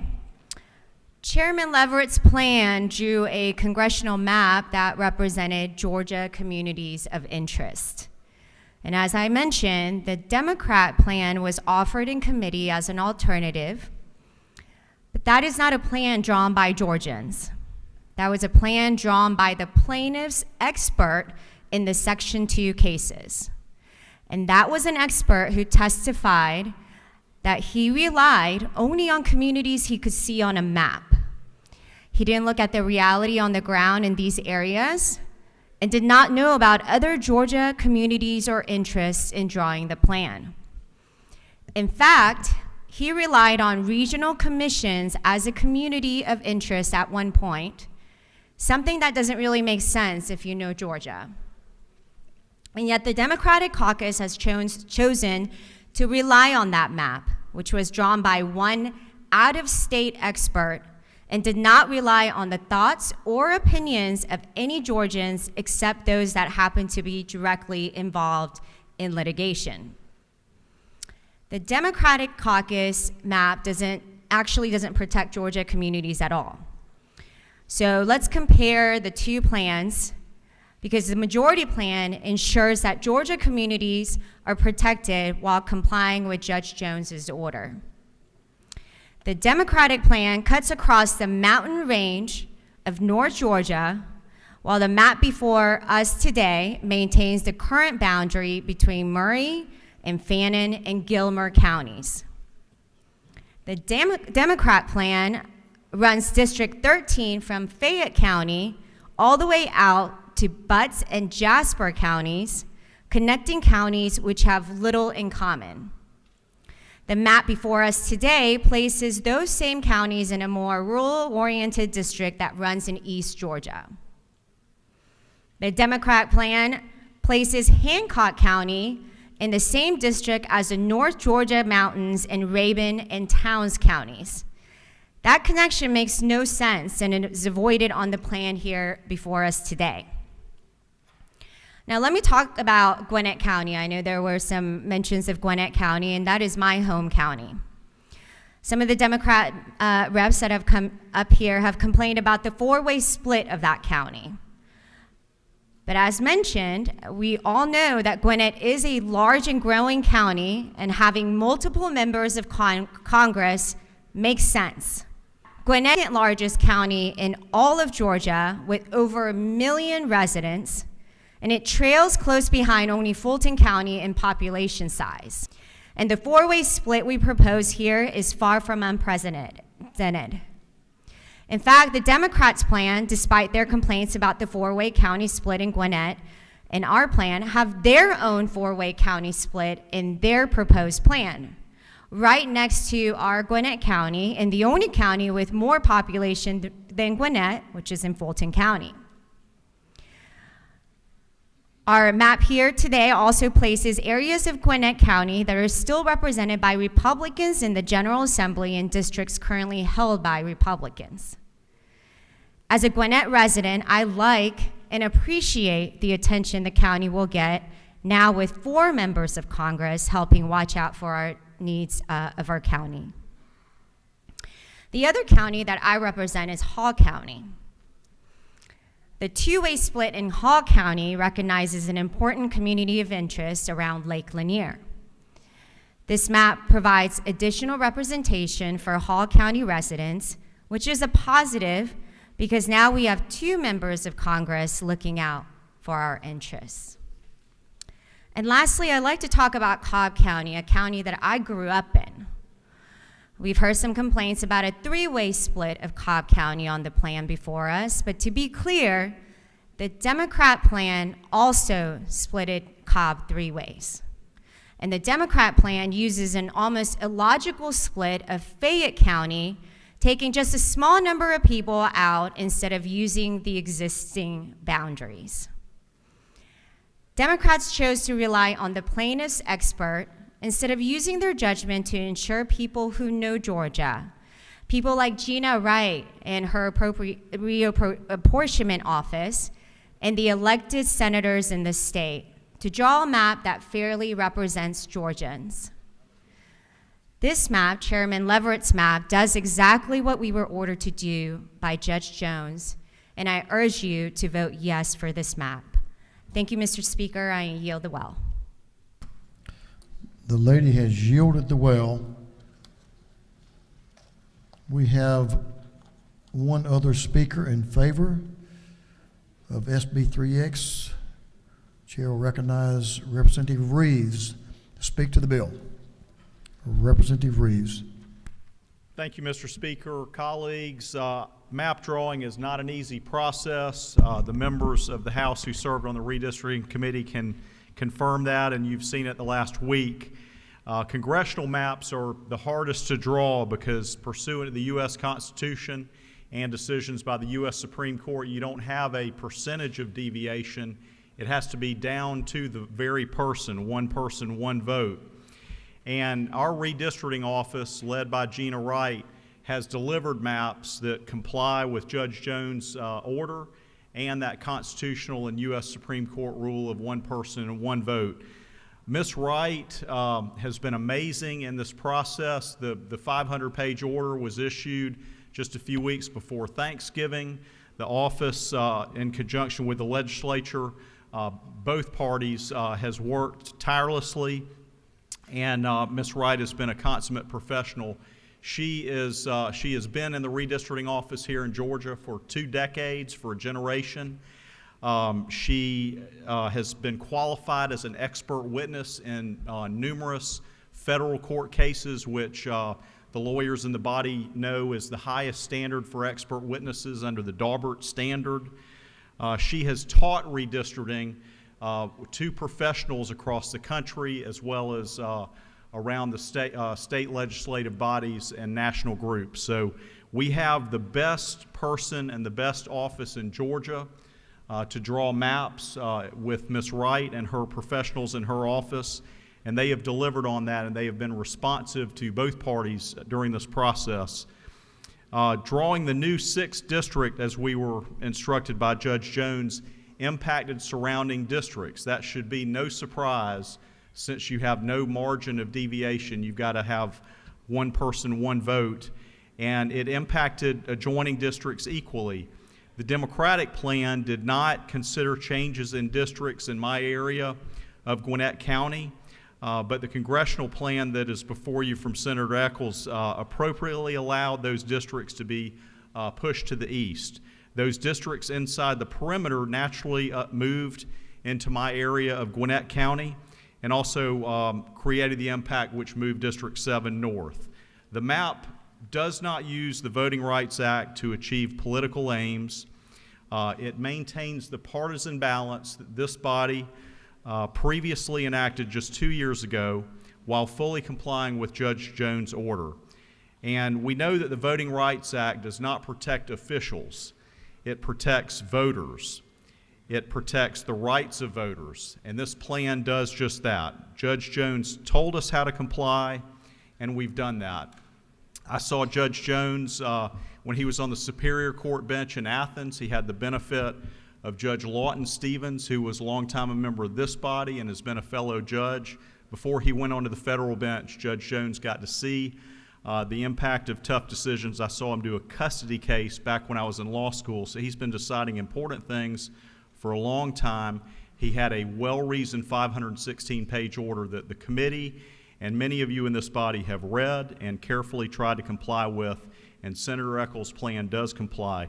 Even with the compressed time frame shortly before the Thanksgiving holidays, both Senator Eccles as well as the Democrat side of the aisle had time to produce maps. Senator Eccles' map was circulated longer than the alternative by the other side of the aisle, and both received public comment. There was reference to the public comments. The committee read them.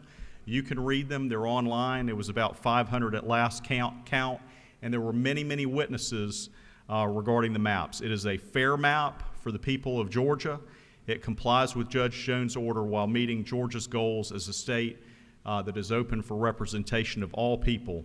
And addressing some Gwinnett County issues, I won't repeat what Governor's Floor Leader Hong eloquently said about Gwinnett County being nearly as big as Fulton County, but I will point out Gwinnett has the state's largest school system, nearly 200,000 kids in school, so it should be no surprise with a county and the magnitude and size of Gwinnett that you're going to have more districts in a county that size. That's larger than a lot of metro areas around the country.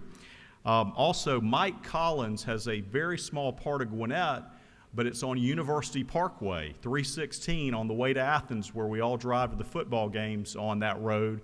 It should be no surprise that part of Gwinnett County is linked with Northeast Georgia and Athens, with it being there on University Parkway. And also from Gwinnett County, I've been there 20 years. There have been multiple times over the last decade and 2 decades that Gwinnett County has been linked to DeKalb. Former Congressman John Linder was originally from Tucker. He served in the legislature from North DeKalb, and DeKalb and Gwinnett were linked then. You've had both majority Democrat and majority Republican districts that have had DeKalb and Gwinnett combined with recent precedent. And so for those reasons, I would, and just one more time, I'd like to applaud Chairman Leverett. I'd like to applaud the Democrat and Republican members of the Redistricting Committee. The time has been put in on this congressional map. It is a good map, and I would ask for your favorable support.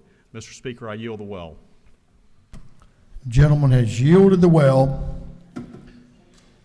That concludes the speakers on our bill. Now we have a couple more presentations, but first we need to, is there any objection to the previous question being ordered? Chair hears none. The previous question is ordered. We'll move on now to the minority report, which will up to 20 minutes, and then the chairman's time.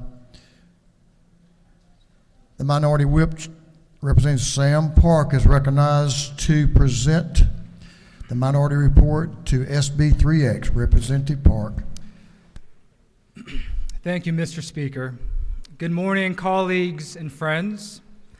To begin, I would like to thank the gentleman from House District 123, Chairman Rob Leverett, for doing his duty with honor, integrity, and fairness. While I strongly disagree with the Republican maps that have come out of the House Reapportionment and Redistricting Committee, I appreciate the manner in which the representative from Elberton conducted his committee meetings under the circumstances. I also recognize that I've made statements here in this well and during the fight over Gwinnett's local maps last year that have offended some members here in this body. That was not my intent. I'm not here to be mean for the sake of being mean. I've been taught that open rebuke is better than hidden love. I've been taught to speak up for those who cannot speak for themselves, to speak up for all the rights of all who are destitute, to speak up and judge fairly and defend the rights of the poor and needy. I've been taught that when I see something that is not right, not just, not fair, that I have a moral obligation to say something, to do my part to help bend the arc of history toward justice for all. That is why I fight as hard as I do. These Republican maps for Congress, for the state Senate and House, they are not right.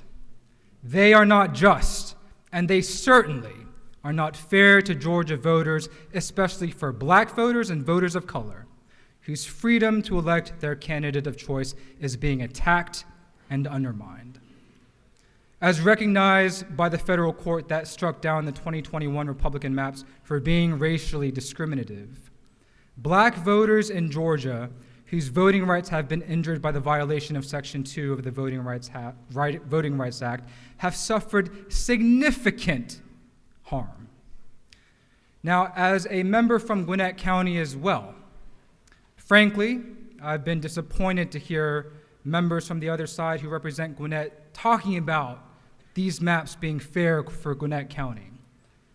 I cannot ever forget what happened with Gwinnett's local maps just last year, in which members in this body, in my opinion, broke the rules of this House to draw out the first black woman in 200 years elected to the Gwinnett Board of Commissioners.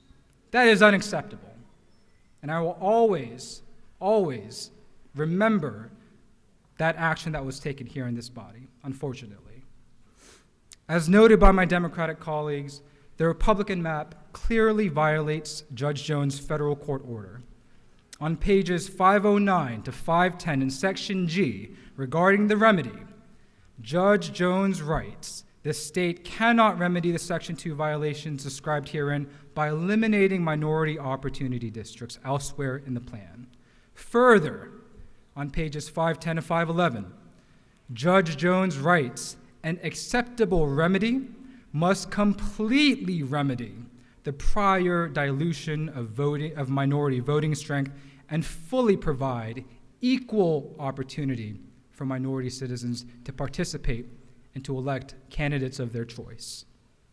Like the unlawful Republican map for state Senate, the Republican congressional map does not provide relief for voters in the areas identified by the court as needing relief from vote dilution. More than 140,000 black voters are still denied the ability to elect their candidate of choice. And like the unlawful Republican map for state House, the Republican congressional map eliminates a minority opportunity district in Gwinnett County by obliterating Georgia's 7th congressional district, a majority minority district where 67% of the voting age population is comprised of black, Hispanic, and Asian American voters. Now, this district contains 67% white voters and only 33% minority. This open defiance of a federal court order is alarming.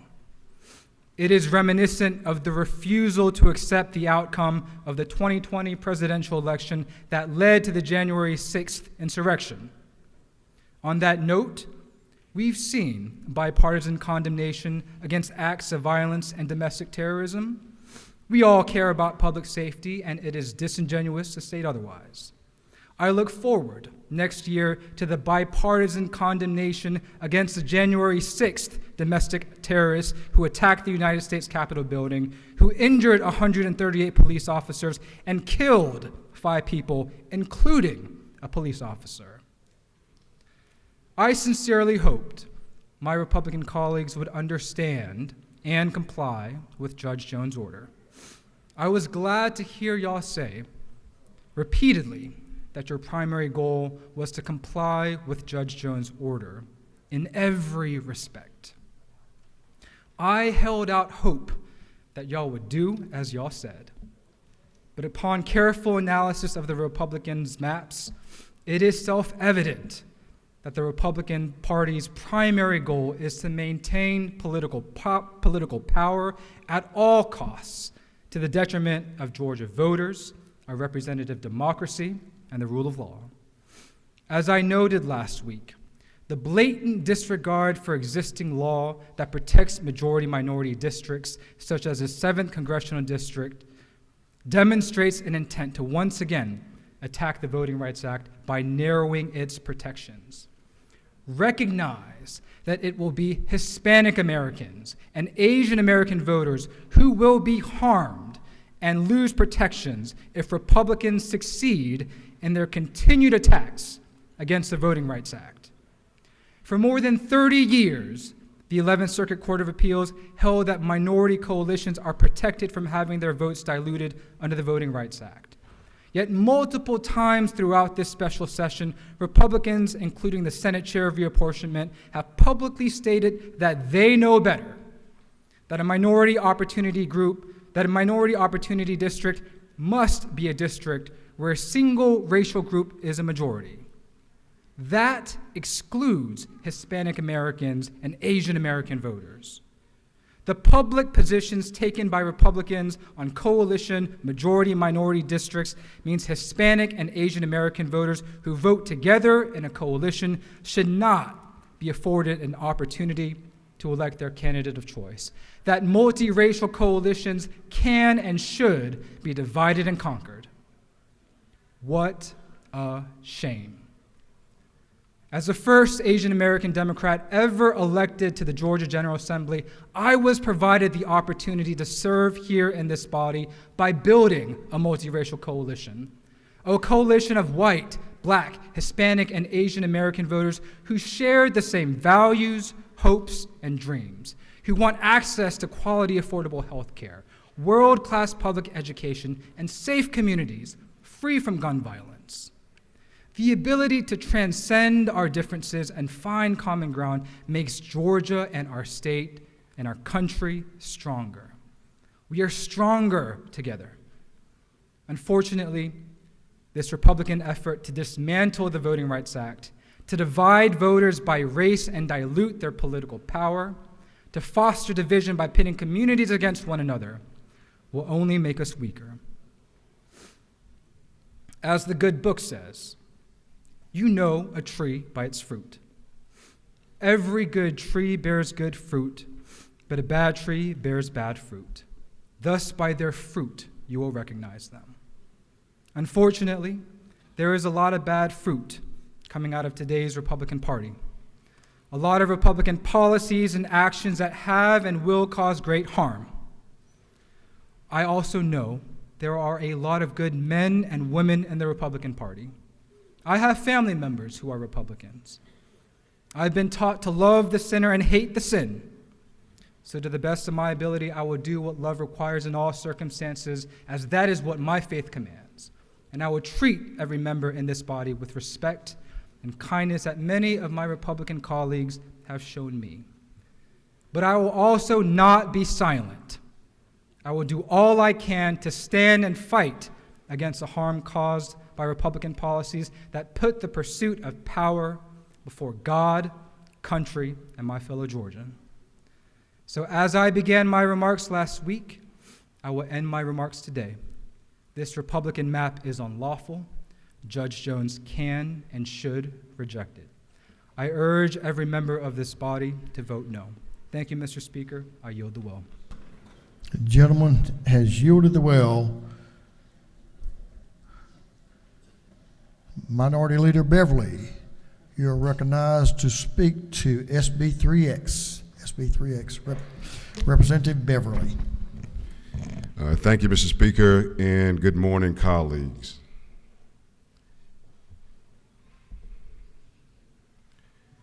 Before I begin my comments, a member of this House referred to the Democratic map, and so I'd like to address that for just a moment for those who have not seen the map or have watched the hearings.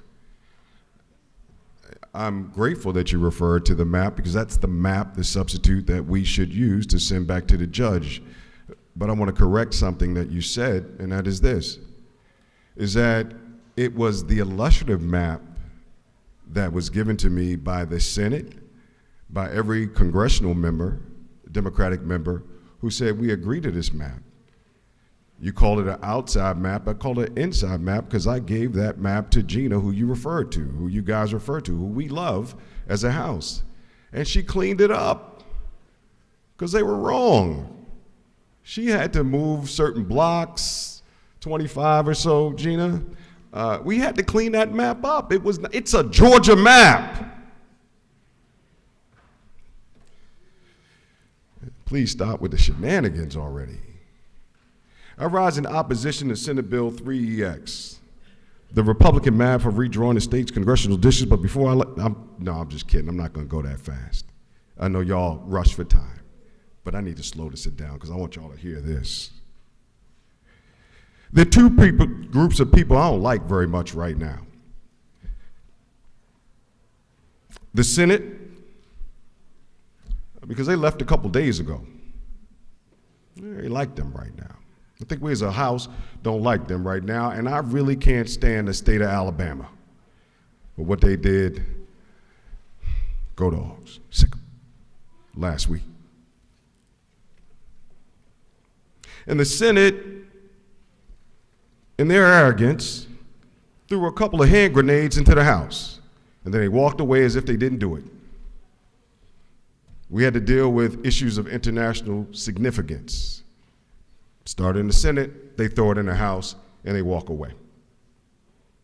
We had to deal with a training center.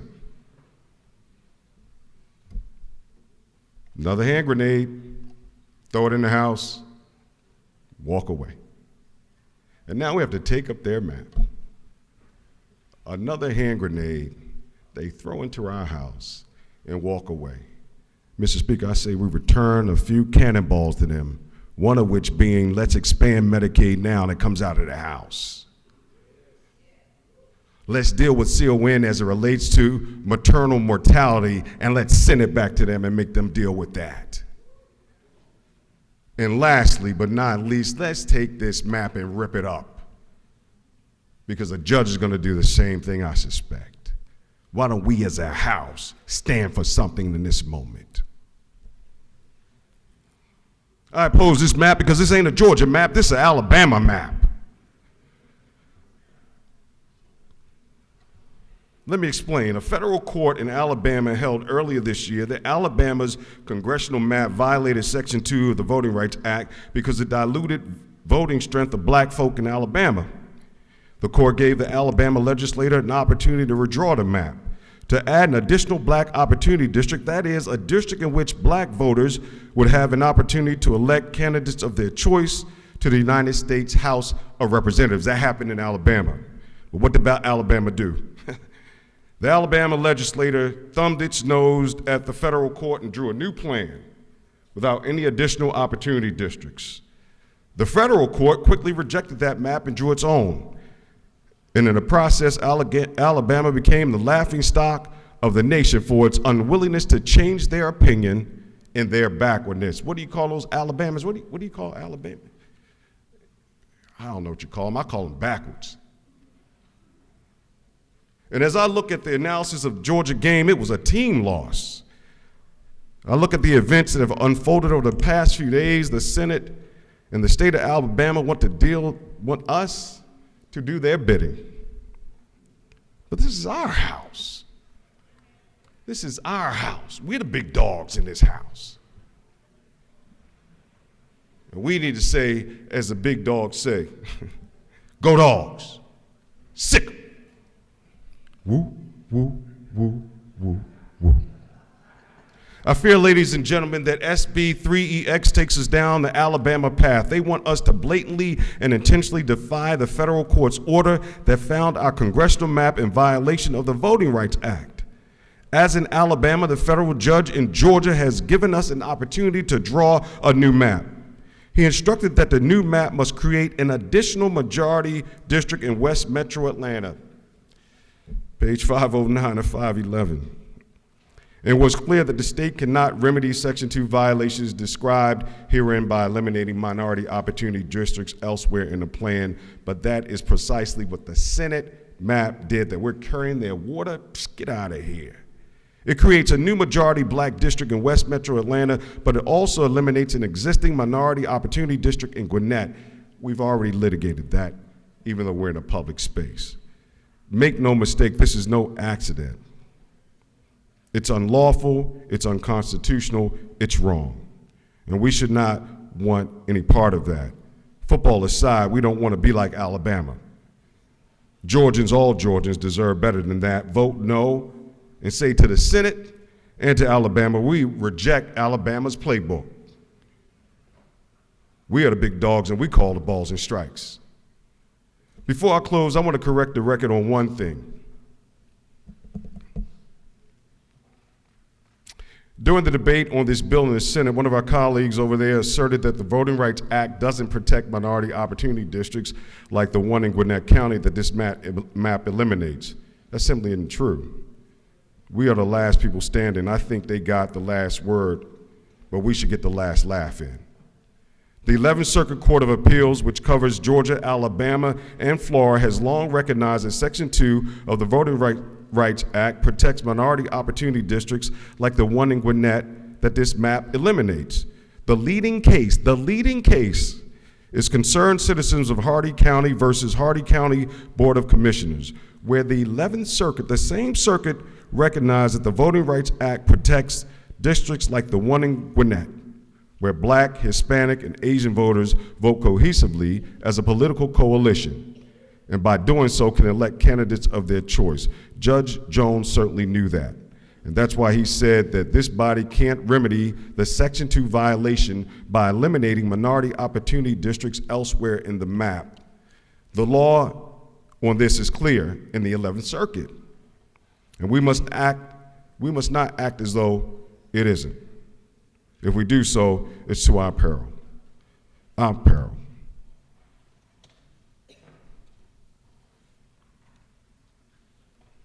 This map, this hand grenade they thrown, and they putting us on a sinking ship right now, right before holiday vacation, where they're somewhere, maybe on an island, having a good old time for the last couple of days while we're sitting here doing our people's work. So I respectfully urge you to vote no on Senate Bill 3X. They want us to fall on the sword while they're having Mai Tai somewhere and they're doing whatever they're doing.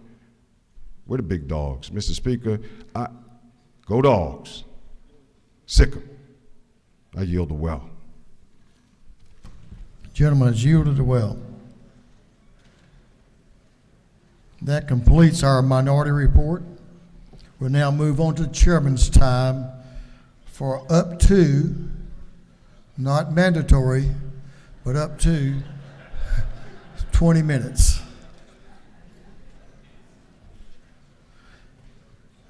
Chairman Leverett is recognized to speak to SB 3EX. Thank you, Mr. Speaker.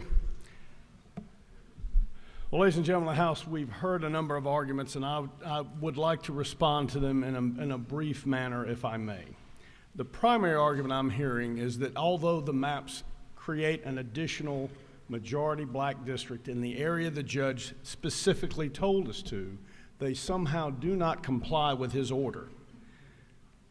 And the reason we're told is because of the language dealing with minority opportunity districts. Now, it is, admittedly, the quote up there is accurate.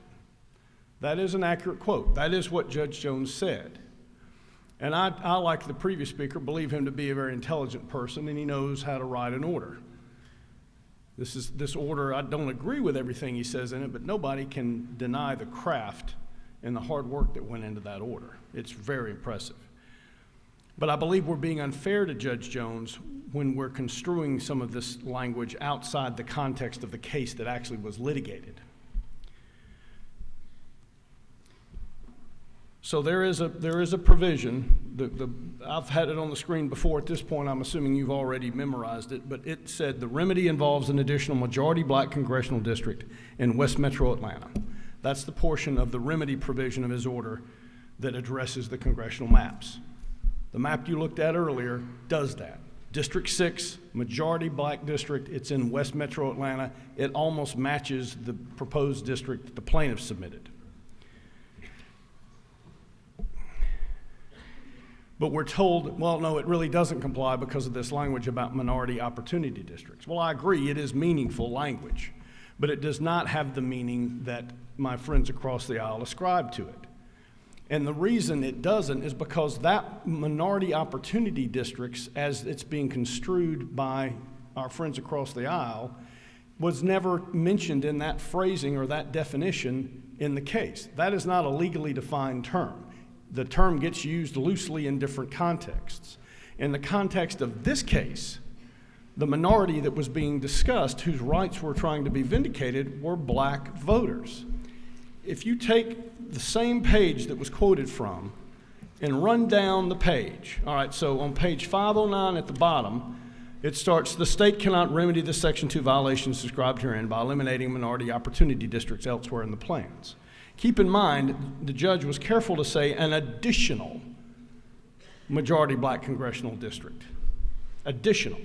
He was trying to make it clear to us to avoid confusion that it happened in Alabama, and that is the bitterest pill right there, to be accused of being like our friends to the west. That is really a low blow, I would submit to you. My goal this whole session has been to do just not what they did, to do everything opposite from what they did. And I don't think you can say that we are being like Alabama when we are passing a map that includes an additional majority black congressional district. And I credit Judge Jones because he was writing in the context of the Allen decision. And so he knew that that order was not exactly clear. So he wanted to make it abundantly clear what we have to do. But he is writing in the context of a case in which the only claims have involved black voters. They didn't involve other minorities, and they didn't involve this somewhat novel and largely rejected theory that you can take people from different minorities and add them up to get above 50% in a potential proposed district. We're citing from 11th Circuit, but the language in that Hardy case is dicta. Now, the lawyers know what that means. Those of you who are not lawyers, basically means it's just something that the judge said that was not part of his holding or his ruling. It isn't precedent. It doesn't govern things going forward.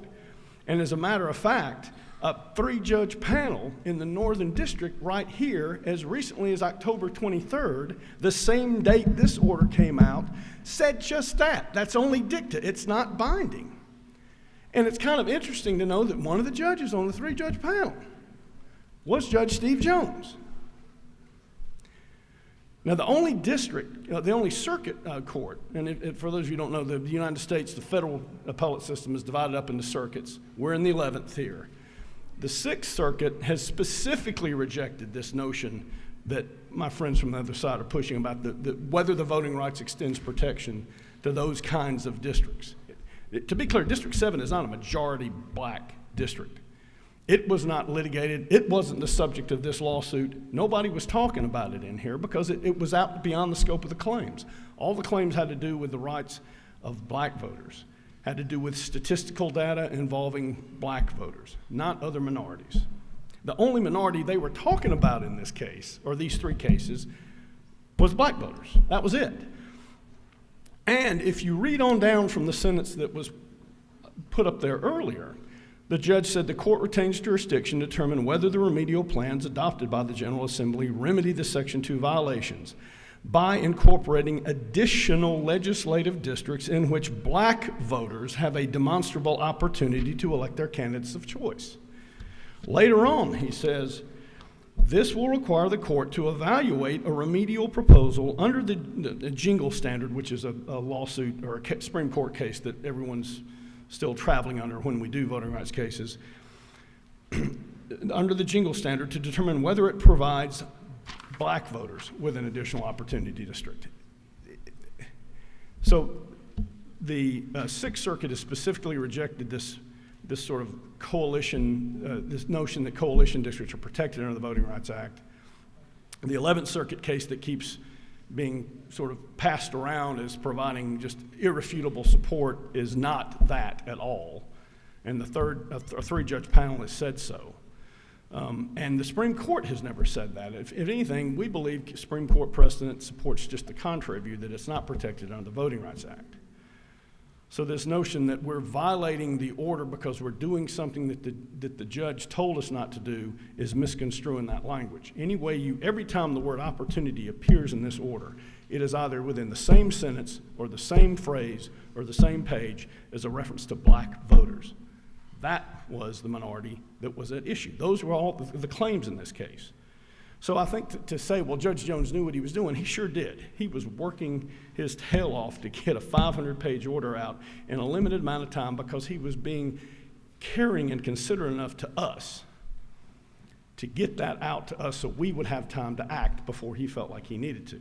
And I take I appreciate that so much, and I take the responsibility we have to comply with that order so seriously. And this notion that we're throwing plans up here that cavalierly don't comply with the order or that follow the example of our good neighbors to the west is just particularly offensive. You know, we're adding the additional majority black districts in every plan, just like the judge is telling us, and I appreciate him so much for giving us that degree of guidance.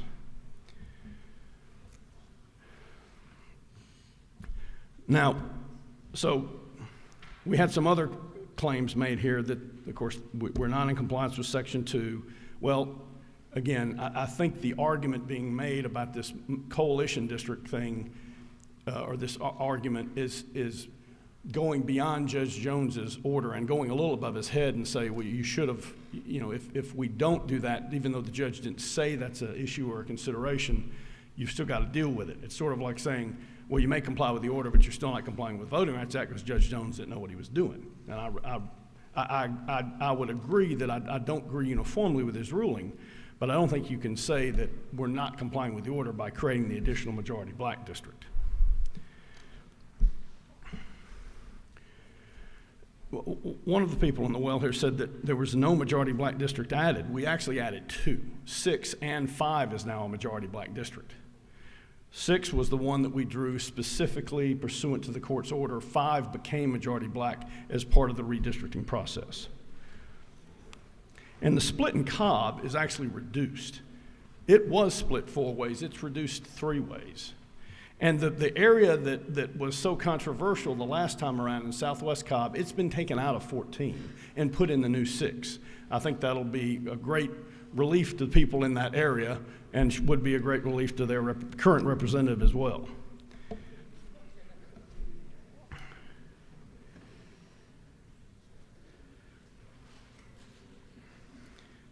Now, there are also allegations that we've targeted particular people, and that's simply not the case. We were redistricting. That's what it's called. We didn't ask for the lawsuit. We didn't want to be here. Judge Jones ordered us to be here. That's the reason we're redrawing the maps. We would just soon been at home right now. We're having to draw the maps because the judges ordered it because a lawsuit was filed. And that's fine. You know, everyone's got a right to file lawsuits if they feel their rights need to be vindicated by a judge and by a court. But to say that we've targeted ignores the posture of this session. This was not just called by us for fun. It was called because we were ordered to by the judge, and because a lawsuit was filed to invoke his jurisdiction. The other argument that I think misconstrues Judge Jones's order. So, and this is referred to in the minority report, that we are violating his order because we are going beyond the scope of the area he told us we needed to address. And the primary basis for that argument is page 513, where the judge said the Pendergrass plaintiffs had carried their burden of demonstrating a lack of equal openness in Georgia's election system as a result of the challenge redistricting plan, SB 2EX, as to the following enacted district or areas, enacted congressional districts 3, 6, 11, 13, and 14. So the argument goes, well, all he said is 3, 6, 11, 13, 14. That's all you can touch. You can't touch anything else. No Voting Rights Act order is ever read that way, and I'm not aware that any judge has ever ordered that, because it would, I think, be patently unconstitutional to tell us you've got to redistrict, but this is all you can do. That would make redistricting virtually impossible to do. He's just simply, again, trying to tell us the area that we need to look at based on the evidence that was produced in the case. And moreover, the minority report points that up and says our plan has a legal infirmity, but the plan offered by our friends on the opposition touched more districts than those. As Representative Hong mentioned, it touches a number of other districts. So if that is a problem, it's a problem with both plans, not just our plan. But I would submit it's not really a legal issue. I would say that that is not an infirmity of the opposition's plan, nor is it one of ours.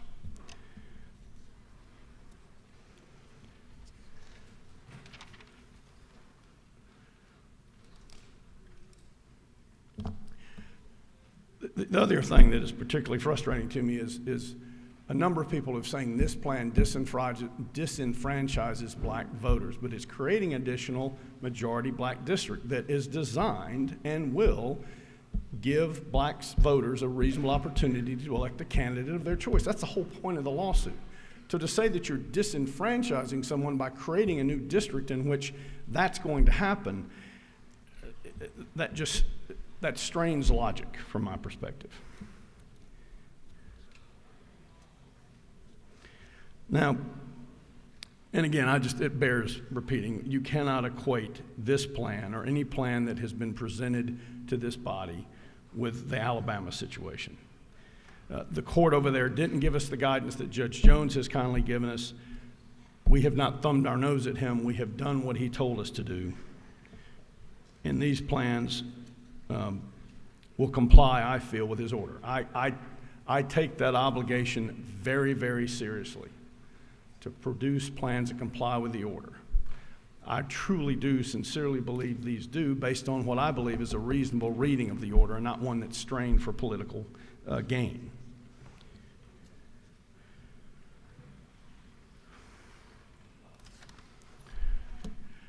So, Mr. Speaker, that's about all I have to say. I ask that this body please vote in favor of these plans so we can comply with Judge Jones's order.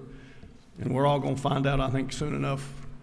This has sort of been an unusual situation. Usually Judge Jones is in the role of trying to interpret what we meant when we passed words. Now we've sort of placed ourselves in that role. I suppose that if nothing else, Judge Jones may have been getting a little chuckle out of this, saying, you know, it's not as easy as it looks, is it? So I appreciate everybody in this room. I appreciate the debate. I appreciate so much the comments of the whip of the minority party, and I have the utmost respect for him and the leadership on that side of the aisle. I know we're all ready to get home, and I would ask that you vote in favor of Senate Bill 3EX, and thank you. Gentleman has yielded the well, and you did make your time constraints. Thank you very much. Mr. Chairman, I think all members of this body, as it was expressed by the minority whip, appreciates your openness and your willingness to hear from everyone. You had a tough job to do, and we appreciate your professionalism and your knowledge, and we appreciate you working with all of us as we move through this process.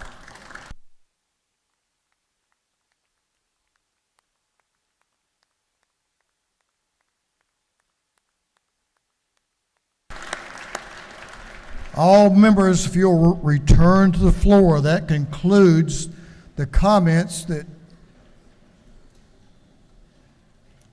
we have on SB 3EX.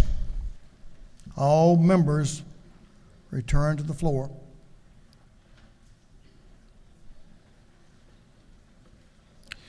Is there any objection to agreeing to the report of the committee, which was favorable to the passage of the bill? There is objection. Does the gentleman move? Does the gentleman move? Gentleman moves. All those in favor of agreeing to the report of the committee will vote yes, that's green. All those opposed vote no, that's red, and the clerk will unlock the machines.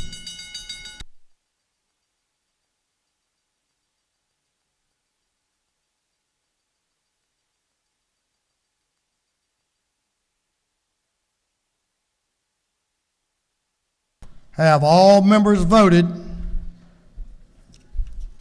All members voted. If so, the clerk will lock the machines on agreeing to the report of the committee.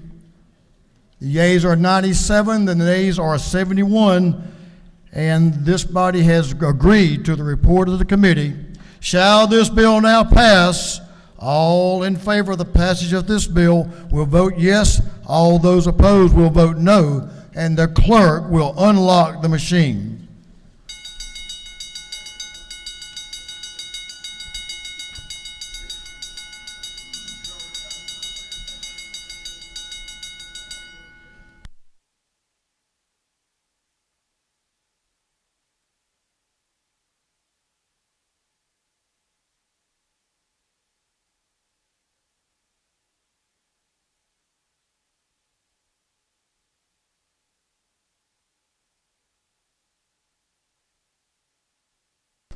Have all members now voted?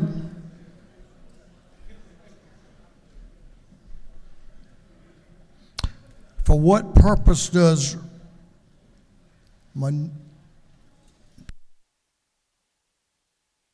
you're off?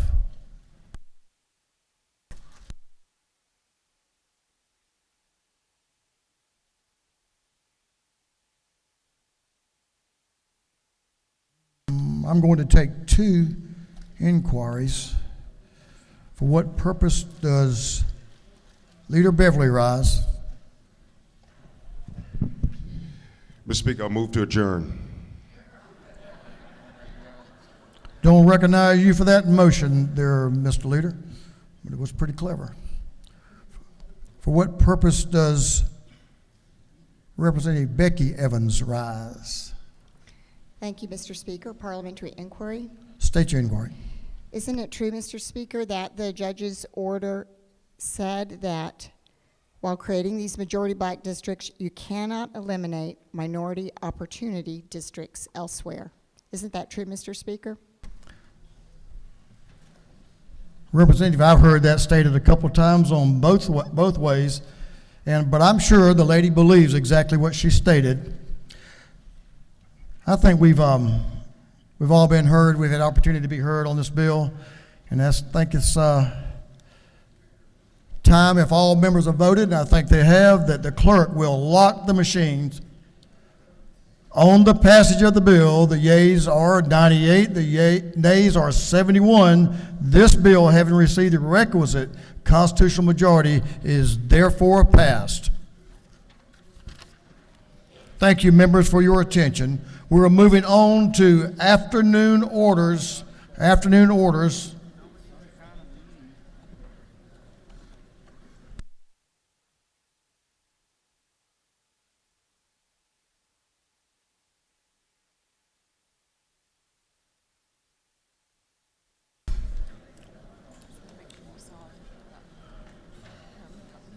Afternoon orders, we're in the morning. Yes, we're still in the morning. So Chairman Tyler Paul Smith has an afternoon order. You're recognized, Chairman Thank you, Smith. Mr. Speaker.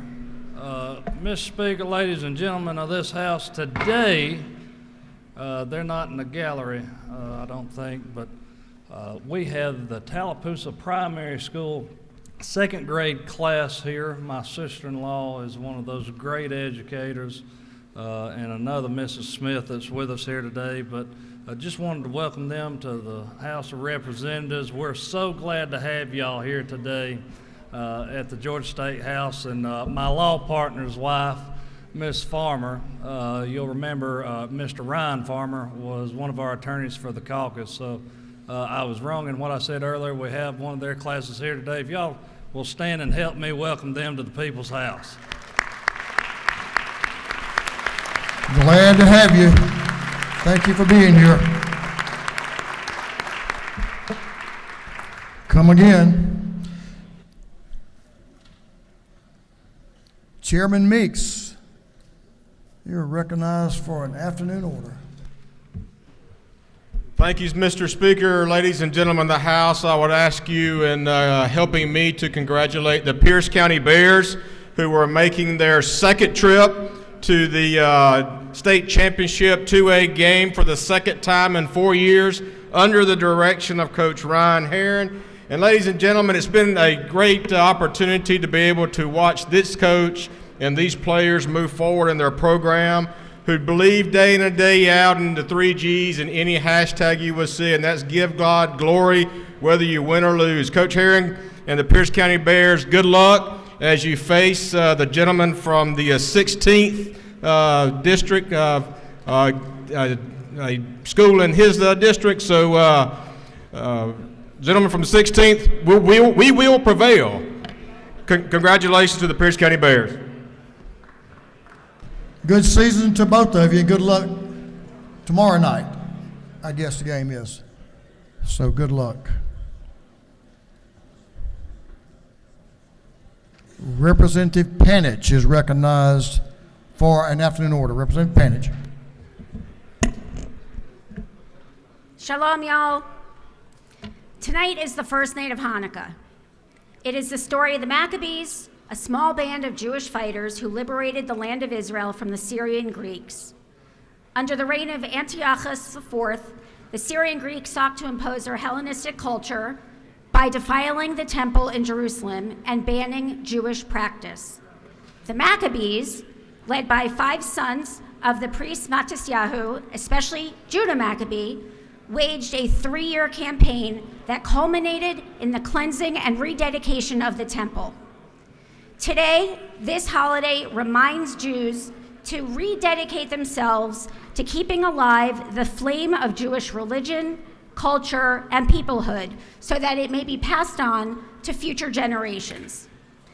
When the Maccabees entered the temple and began to reclaim it from the Greeks, they immediately relit the eternal light, the Ner Tamid, which hangs in every synagogue.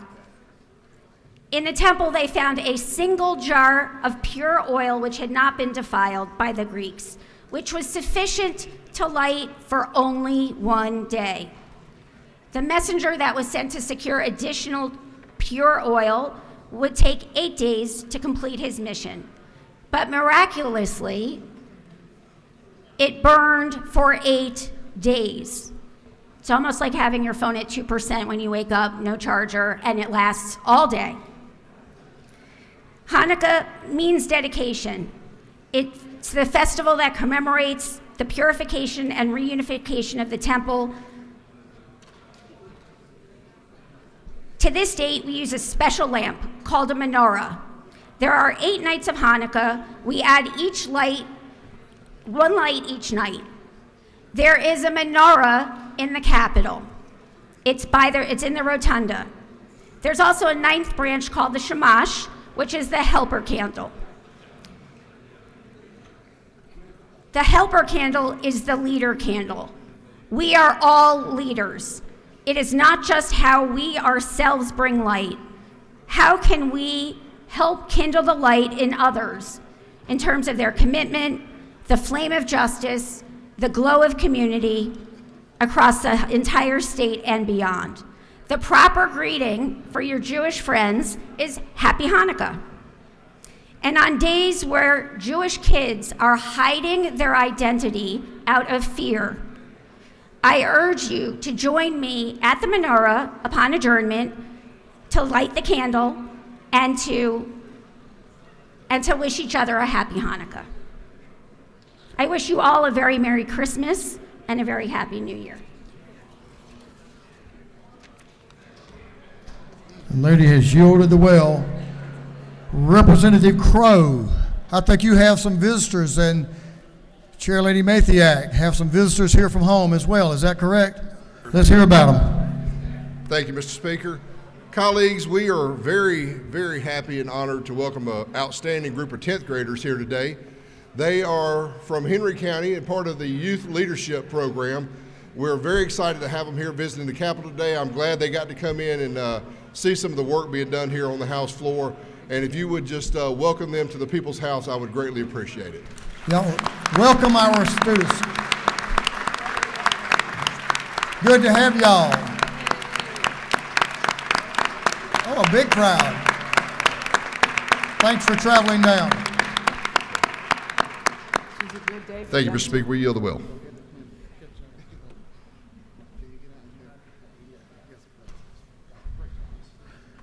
Representative Cannon.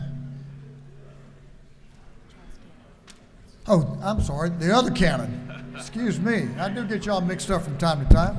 I thought you went to maybe, I knew he went to Army. I thought maybe you went to Navy. I didn't. No, you didn't. Okay. Representative Chaz Cannon, I'm sorry. Thank you, Mr. Speaker. I just want to remind everyone of the a little game this weekend up in New England, the 124th playing of the Army-Navy game.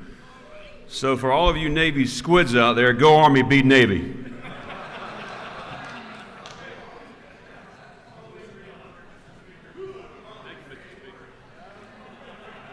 Well, yeah. Well, there is that part. That's a pretty good little school. I enjoy that game. That has a Georgia Southern connection, doesn't it? It sure does. Coach Munkin's up there. Representative Daniel. is recognized for an afternoon order, and Baby Zane. We're back. Thank you, Mr. Speaker.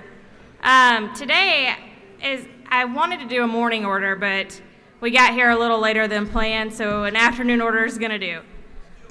I rise today to first and foremost say thank you to Madam Pro Tem Jones and Speaker John Burns for the kindness that has been shown to me and the gracious support that I've received from both of them for the last 2 weeks as a new mother. As many of you have noticed, I've brought my son Zane with me every day over the past 2 weeks. But today I want to tell you why this means so much to me personally. At 17 years old, as a junior in high school, I found out I was pregnant. And as you can imagine, that brought a lot of uncertainty into my life.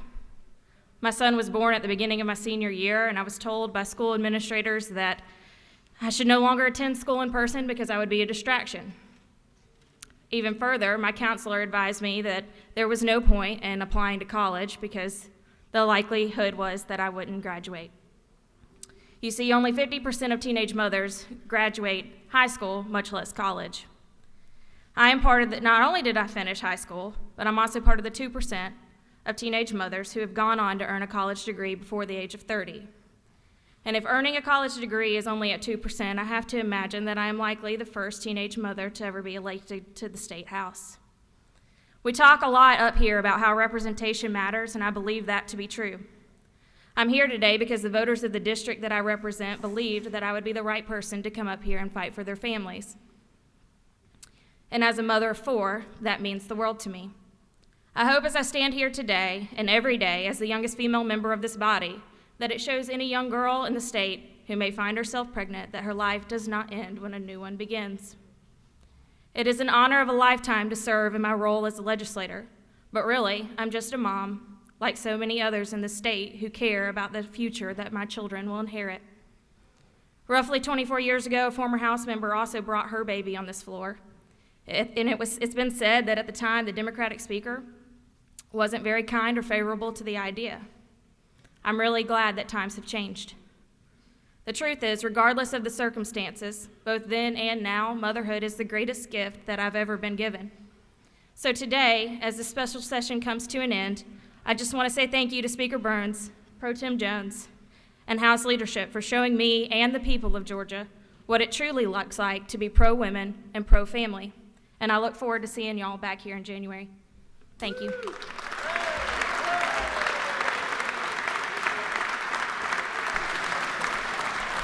Thank you, Representative. I can tell you all that Baby Zane is much more responsible and behaved than members of this body.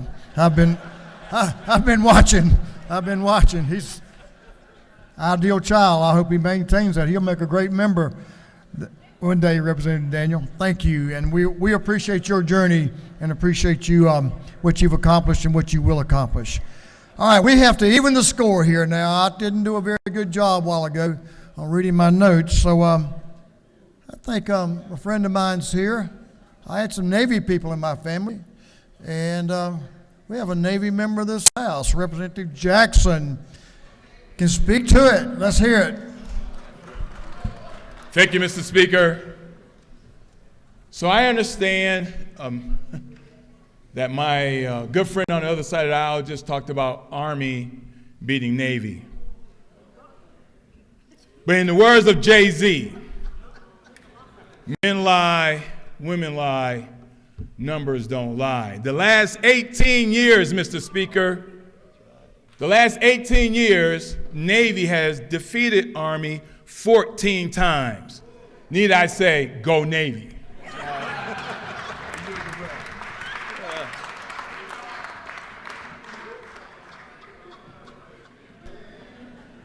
Well, there, Representative Chaz Cannon. I didn't see you mash your button, but anyway, go Army. So we're going to get a little more serious just for a moment here, y'all, and I want to recognize Representative Kendrick and the Gwinnett delegation. You have the floor. Members, Representative Kendrick, hold 1 second. Let's make sure.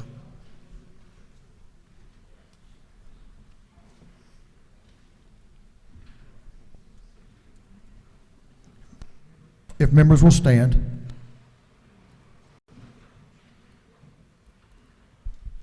Thank you, Mr. Speaker. This past week, we lost a champion and a trailblazer in Gwinnett County, Mr. Thomas Livesey. He lived in Centerville, which is in Gwinnett County, the district that I represent, and he will be greatly missed. And I want to read a little bit about his life and legacy. He was born and raised in a historic town called the Promised Land. Thomas Livesey started his journey in 1930. One of 13 brothers and sisters, this Livesey family pioneer blazed a path for generations to follow. From fighting on the front lines in the Korean War to living in Chicago and raising 5 children, 5 grandchildren, and 9 great-grandchildren, Thomas was a leader wherever he was stationed. He answered the call when his father passed and moved back home, and with the help of his family, he managed the 110 acres that his parents purchased in 1920. He led the revitalization of the Promised Land in the 70s, establishing a grocery store, gas station, restaurant, laundromat, barbershop and beauty salon, and car wash. He was known as the unofficial mayor of the Promised Land. Thomas Livesey has a legacy that will continue to live on throughout his 93 years of service to his family, his friends, and his county. So, Mr. Speaker, I ask for a moment of silence for him and our community.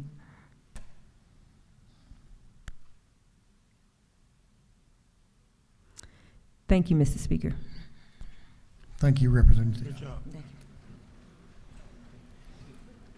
We have a couple of other afternoon orders.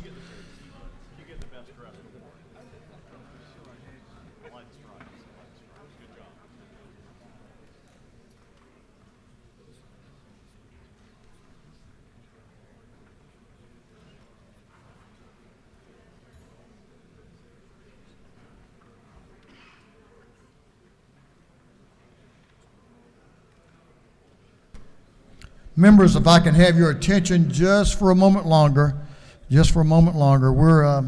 have 2 important announcements that we need to make, an announcement and a couple of recognitions. But first, Mr. Clerk, the clerk will read the caption to a group of privileged resolutions, please. Honoring the life and memory of Thomas Livesey. Honoring the life and memory of Betty Camp Godwin. Recognizing and commending Reverend Dr. Joseph Williams on the occasion of his 25th pastoral anniversary. Commending and congratulating Dr. A. Des Moines Kinney. Recognizing and commending the Georgia Haitian American Chamber of Commerce. Commending and celebrating the city of Decatur on its bicentennial. Recognizing and commending Steve Horton on his outstanding public service as the mayor of Covington, and for other purposes. That completes the reading of the privileged resolutions.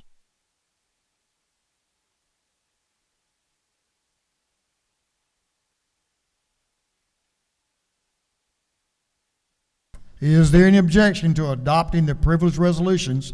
Chair hears none. The resolutions are adopted. Chairman Billy Mitchell, we have an announcement. You want to make it at this time?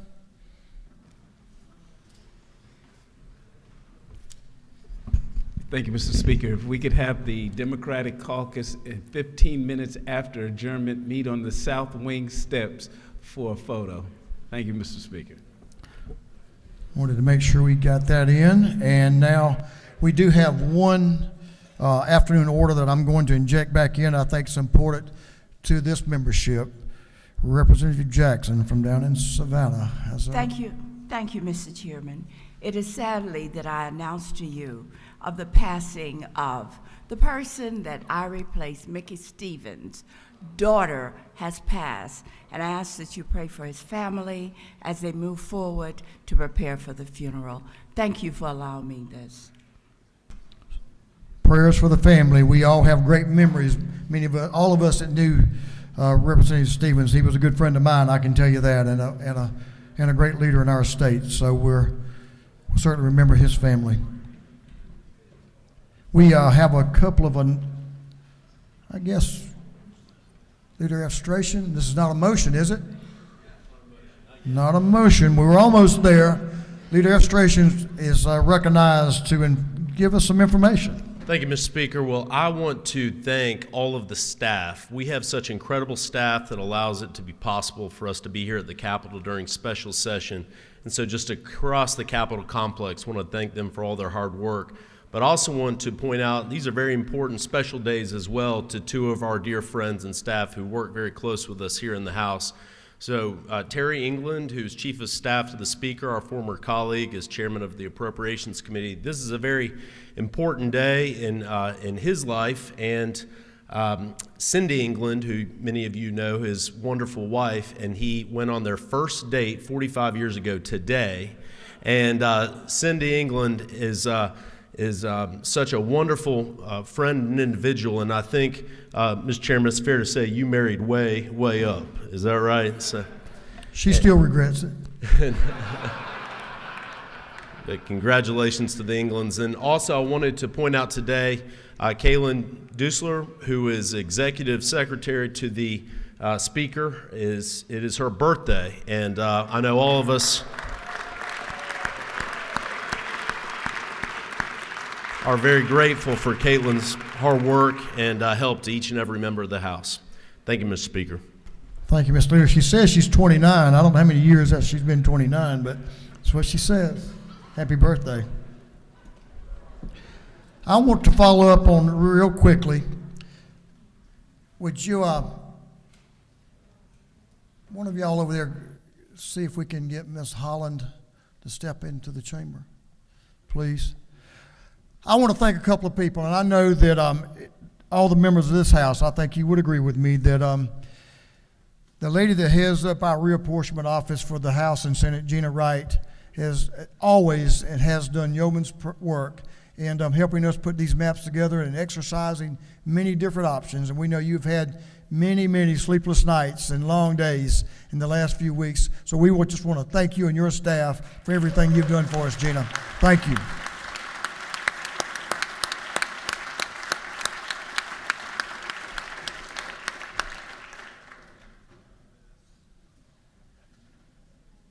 Well, I just want to make sure we all know whom she is. She does great work for us in this special session, and doing our session is Angela Holland, who represents the convenience stores, but takes care of us in the ante room and so many more things. And guess what, members, what you've done for Angela that she's so proud of, she has a sink and some in the ante room. So that's a great change. Thanks to the Building Authority for taking care of that.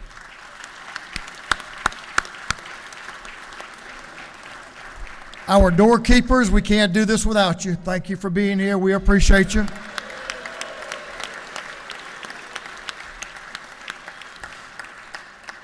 Corey, to you and your staff, thank you, and please express our gratitude to them for what they do for us. Ben, man, you've taken a lot of pictures. I know your fingers got to be hurting, but awesome stuff.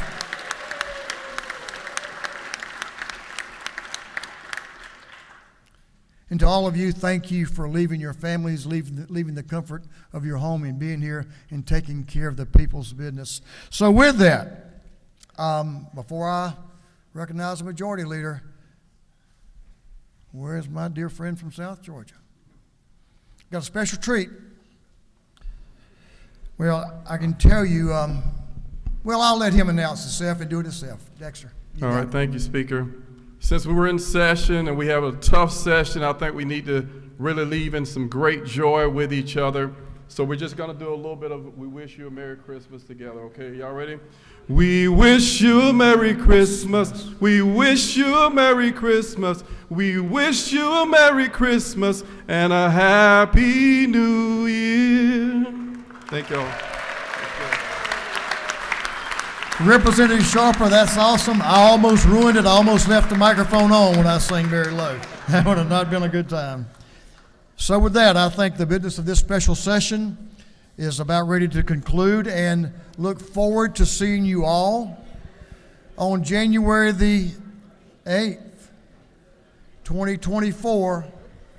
So thank you again for your work this year. We have, I know, some things to do before the end of the year, so I wish you all a Merry Christmas to you and your families, and a safe, joyful December, and look forward, and a great New Year, and be safe, and look forward to seeing you If any of my team can be of help to you over this interim till we come back, I can assure you your call will be welcome, and we will be glad to talk to you. So let me know if we can help in any way. Be safe.